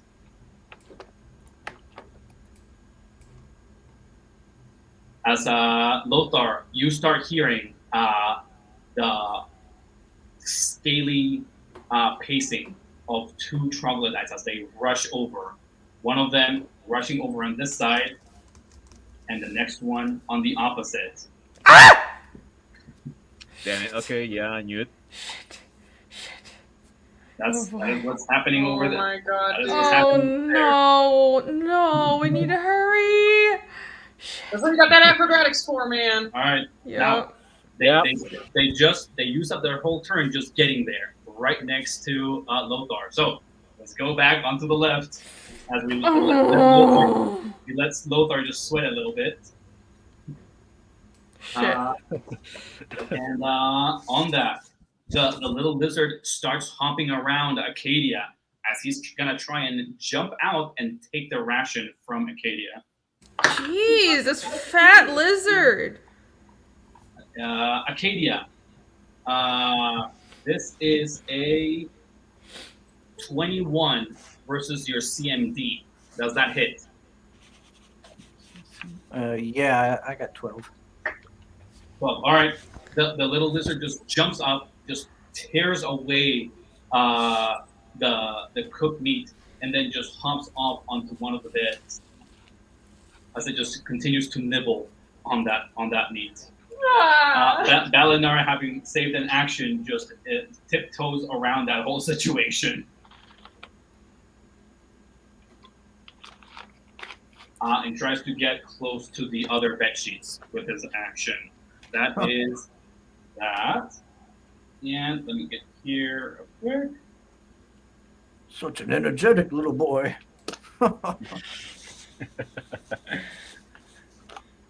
All right, and we go over to Bilgra. All right, I think she is just going to move over here and grab the bed sheet off of this bed. Okay, all righty. That would be her turn. All right, so together with the two bed sheets, you guys now have 10 feet. That is Bilgra. Belinar's about to get a third. All right, let's drag over the camera onto the right. We're going back over to Lothar. Lothar, you have been keeping your ears out. Not only do you see those two troglodytes, but as you see from the corner on the little what do you call that? The platforms that are next to the railing. Platform. Balconies? Balconies. Thank you. Balconies. Lothar, you hear that dragging as the white lizard just keeps dragging itself closer and closer to you. And not only that, but from its maw, you hear a fizzing, dripping of green bile from its mouth. Oh shit. So it is your turn, Lothar. You have your gun out. What do you do? Irene, you're not catching it. It's going to be right. Huh? Oh, the He's lizard? further down the right. Oh, okay. I'll zoom out. What do you do, Lothar? You know what? I'm gonna CMB this guy and try to throw him off the cliff. Okay, so On the you're balcony. you're gonna try and grab one of them and throw him off. Remember, there's no cliff, so it's even harder because now not only are there two guys that would provoke attacks from you because of trying to do a CMP, but also it's not a clear fall. You have a metal railing around it. All right. Can I make a suggestion? No, Okay. because you're Go ahead. on the other floor. Nope. So, Okay. Lothar, are you gonna go with your tossing of the creature? Yes, no? No, yes? Is that gonna take my whole turn? It's gonna take one standard action, but it will provoke from both of the troglodytes. First, I would like to make acrobatics towards this side so I can grab this fellow over here and try to throw it. All right, Hopefully, roll me that dodging everything. acrobatics. Roll me that acrobatics, Lothar. Here we go. Acrobatics, +9. Okay, this 19, 21. That's 22. 22. Lothar, you treacherously try and skip through the area of the troglodyte, having a harder time because of the narrow area next to the ledge, but you still manage to hop onto the other side, not letting any of these guys attack you. You are on that side. What do you want to do now? Grab the guy and hopefully kill him. Okay, all right. Lothar, you start reaching out for him as you provoke. This thing turns around and tries to bite you. Here it goes. Good luck, man.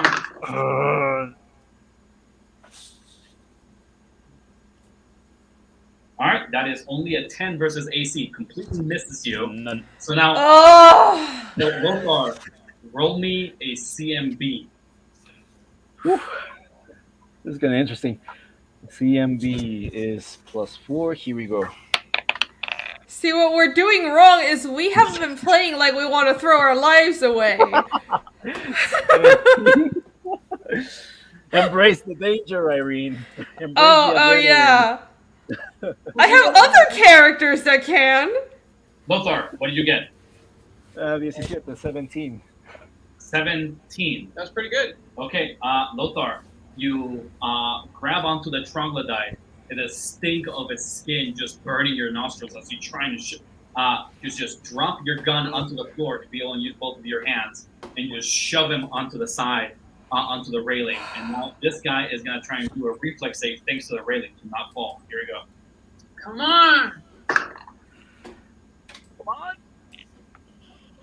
Come on. Lothar, you toss this guy overboard as he just the young troglodyte just gives you a laugh. Victim is just hiss as you completely miss track of him, and you hear a wet crunch down on the bottom of the Oh my god. Well done, man. Good thinking. That was a gutsy ass turn, and you did well. and just Thanks, chat. All right. He's All right, ninja flipping it. Yes. That is Lothar. By the way, holding up I'm his not gun locked here. against the I'm not floor. locked up here with you. You're locked up here with me. Ivan, you also said that you had to leave at 4. It's a little after, so I guess this is your time to go. Kind of. No, I still have a little bit of time. Okay. I can So still we'll book it a little bit more. But All right, I'll just go till the end of initiative, and then we'll just break up for the day. Yeah. All right. So We're going never back gonna onto the this left after Lothar keeps holding his ground over there. Gillard, you're up. Cool. Do we have enough blankets, right? You have 2 blankets spread between 2 characters. And Bellinar is going for a 3rd. Okay. 2, 1, 2, 3. So that's 30 feet. Is that enough to make like a zip line? It's 15 feet. 15 feet? It's 5 feet each? Yeah. Okay, so we're gonna need more. All right. Are we? What are you? What are you saying? A zip line, Irene? What are you planning on doing? Because we were talking about climbing up this wall here, because we wouldn't have to do any swinging or trapezing. Yeah, I was thinking if we could tie the blankets along, like anchor it on the floor and then tie it to the railings over there on the top and have it be like an anchored, rope. That would make things easier. So just to expedite things, just a heads up. You guys know that the ceiling is 5 feet up. The stone, 10 feet up. 10 feet up. So thank you. 10 feet up. Adding with the stone, that would you guys have to go up. That'll be 15, and then you need to add another 10 to another 5 to actually account for the amount of rope lost on tying it up. So you need 20 feet to get that plan that you guys are going with. Okay, so we Thank just you. need. That's all I needed to know. Cool. All right. All right, so he will go. Let me see what movement does he have.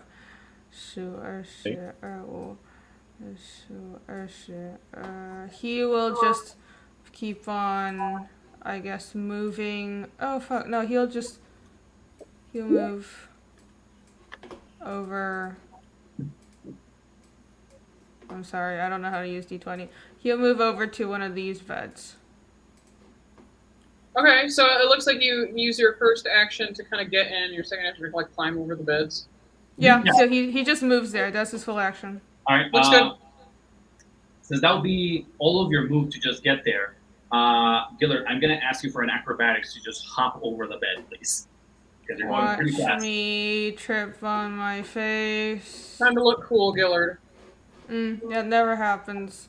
I really hate playing low-level spellcasters. That's 11. 11.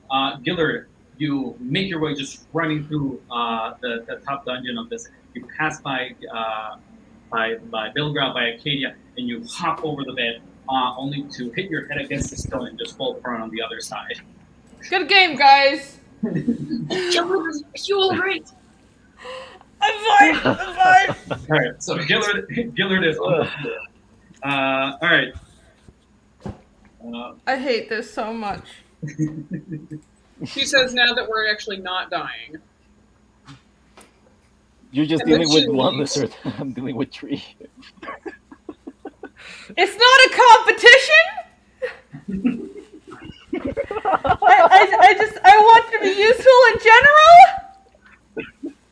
The truth is that Irene is not happy unless she's playing high-level characters in general. And No, I'm not happy unless I'm playing characters and I'm falling. We need to get moving. We're just figuring out how to weaponize that little body over there, that little lizard.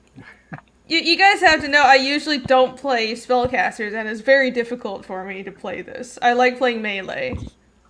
He says usually, but Okay. What? You play them like half the time. Whatever. Okay. Lothar, just we don't need to like browse over, but I just let you know, Lothar, as you've been just trying to make your way, you toss over the other lizard. As the other troglodyte that just looks in horror as that guy has fallen, you see as in the past the platform on there, you hear once again that batting of wings as a swarm of bats is just flying towards you. Oh no! Oh no! Having seemingly come from inside the tower and just turn around the bend, heading for you.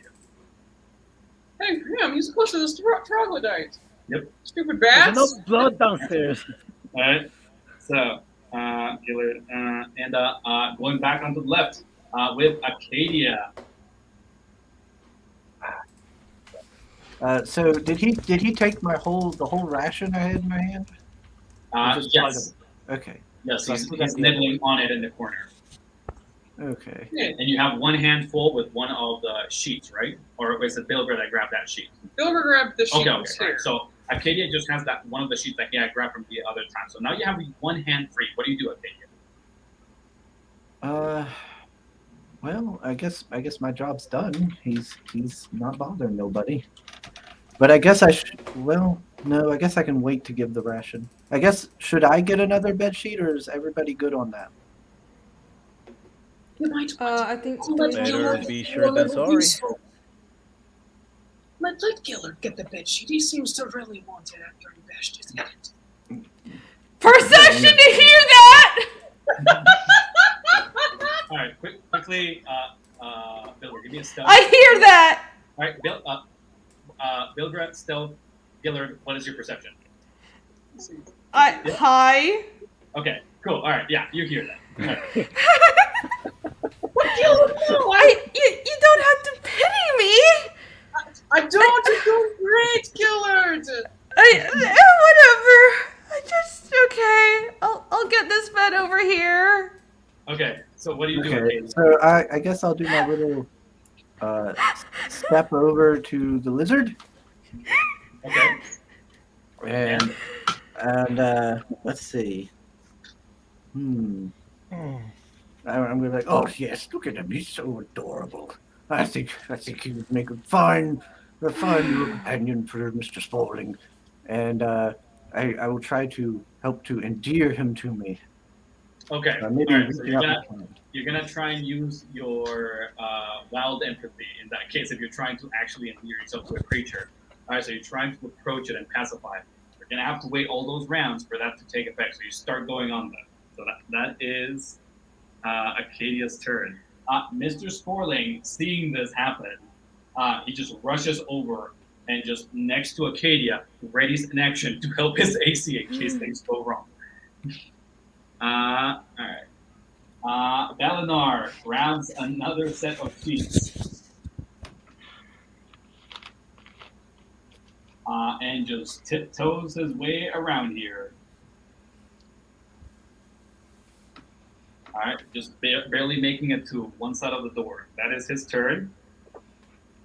All right, and let's finish out the session with one of these troglodytes approaching Lothar for combat. As it goes over in front of him, and is gonna try and go for a bite. Here it goes. Oh boy.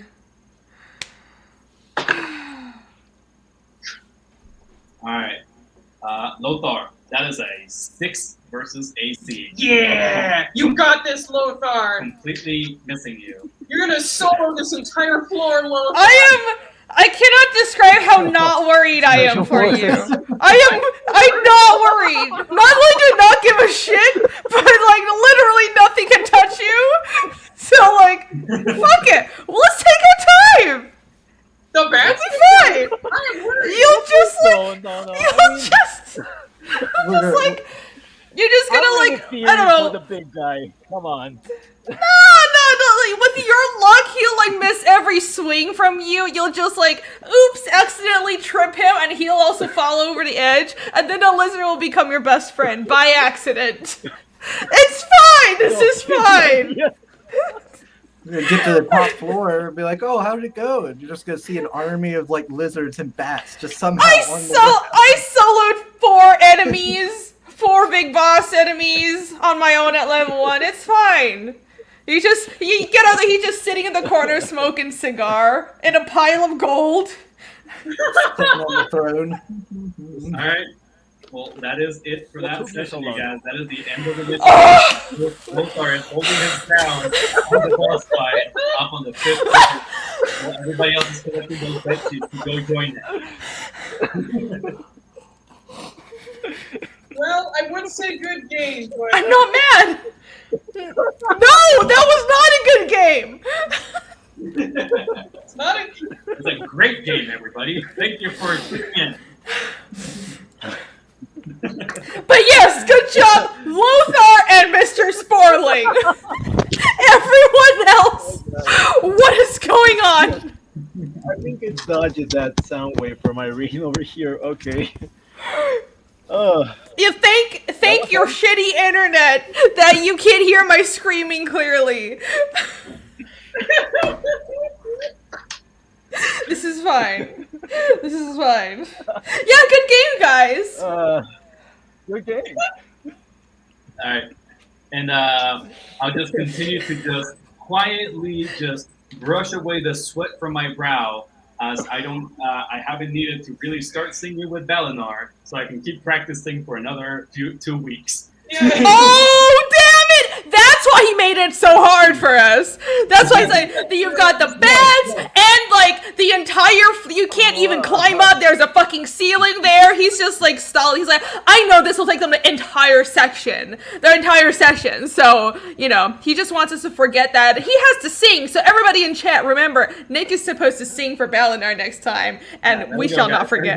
Everybody, please agree with Irene to make her feel better. She'll get that. Oh no! It's not about agreeing with you. You promised, so I'm just letting everyone know you're a good GM who keeps his promises. Yeah. I've been practicing. AC can attest to that. I've been trying to practice to get ready for this, you guys. Yeah, he's been doing good. Nick's gonna be like, "Oh, you get to it sounded a little insincere." And then the lizard man just killed him. Oh. Oh boy, everybody died before I had to sing. Oh, yeah, what happened there? Oh god. Suddenly the tower just falls down and we are all dead. Oh no, boo-hoo. Eleanor is like trying to fend off the bats. Like, guys, just go on without me. Just have to leave me to these bats. All right. I'll take that into account. Made him less selfless. He will let Gillard and Pilgrim, so brave, just take the brunt of those bats next time. Oh my god, guys, we have to fucking plan better. I hate this. I hate this. I thought we'd be finishing off the boss fight tonight, but no, you didn't. So no, you didn't. You knew we were gonna spend. You knew we were never gonna even like get.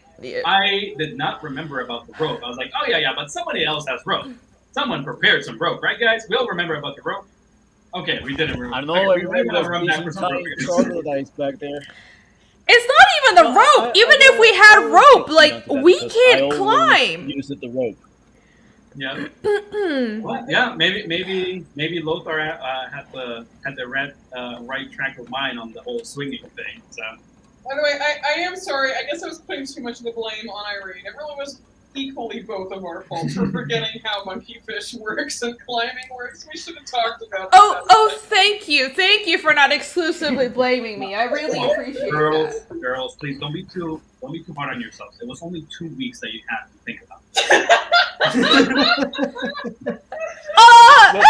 You know. I don't think about I don't this is why I don't want to play spellcasters. Irene says this like she never plays spellcasters, but it's really half of the time that she plays spellcasters. No, it's not. I have like in between melee spellcasters. You played an oracle, you played a sorcerer, you played an alchemist, you played quite a few spellcasters. When have I played an alchemist? Rookid? That wasn't like my choice. That was an NPC I had to take on. Yeah, it doesn't count. It doesn't count. She didn't actually play it. She just got that choice inflicted on her. So it was like I got the choice inflicted on me to help you in your side campaign, but I only like playing him because he's an asshole. I think I just want to play jerks more. What a choice of words. You didn't actually play him. Remember. Oh right, I totally didn't play him. Shut up, Nick. Anyways, was that Yvonne saying something? No, I was just saying. Oh, I wasn't playing it. It was more like torture. Oh, come on. No, but actually, I like Rickett, so I can't even say that. Yep. So yeah, but he's got like this acidic personality that I really like. It's just I think that's different. That's a different issue. Yeah. So Chris, how has your experience been playing with a group of experienced players to help you out? Who still fuck everything up? We haven't played for 3 years, by the way. More than 3 years. Played for like 2, so you know. Now, innate intelligence, same thing, tomato. Yeah, initiative intelligence is the same. It's fine. I mean, you guys are still alive. I thought we were doing pretty good. So what were you saying, Chris? I need stronger alcohol. I thought we were doing pretty good until, the whole Lothar being alone. But I'm managing at the moment. I'm managing. No, that's fine. Lothar is the only, if any other of us were alone there, it would be a problem. It's not for him. This is fine. Literally, this is fine. I'm more worried for us than him. Here's hoping. I was a little proud of myself with my little Femgus idea. I thought that was a good idea. Yeah. And then, of course, it didn't work out. It was a good idea. It was a good idea. The placement, I feel like nobody was clear on the placement of where we needed to be to actually make this plan work. Yep. And also, we were thinking about individual people. Like, I know that Lothar was thinking, I can get up this way. And, I was thinking, I can get up this way. I wasn't planning on carrying anybody, but then, it all just fell apart for one reason or another. And yeah. Yep. It wasn't a bad idea. It was actually pretty good. And I am sorry that you had to like use up your once a day ability on basically backtracking. It happens. Yeah. I guess I didn't realize that the rope wasn't long enough. That little, and everything. Yeah. No, it was like a. Yeah, with a real rope, it would have been a lot easier because that's like 50 feet. Yeah, a lot of us were pretty unclear on where the ceiling was. On where to land. That's true. Yeah, how long the ceiling jutted out for and all that. I mean, first of all, not having rope was a problem, but also we didn't expect the upper floor to be there. I think none of us expected that. No, so, to be honest, Eklund, I thought that it was going to be just like a snail staircase or something. I thought, well, it wasn't. I didn't think it would be staircase. I thought it'd be the same, like broken off, so it would be still easier. So, I made that assumption too. Eklund Nemo, we are playing Pathfinder First Edition, and everybody is level 1. We do have a few house rules, but I don't think many of them really show up that often. We don't have that many. I think the only one that has really shown up is that, I think I said that during one of the previous sessions, but the healing through hit dice thing in Pathfinder is not a thing. I do that so that we don't make the game too stiff and that everybody, like all the time we need a cleric. So usually in Pathfinder when you rest, you just heal an amount of hit points, like a good night, like 8-hour rest, equal to your level plus your constitution modifier. So like it's very little.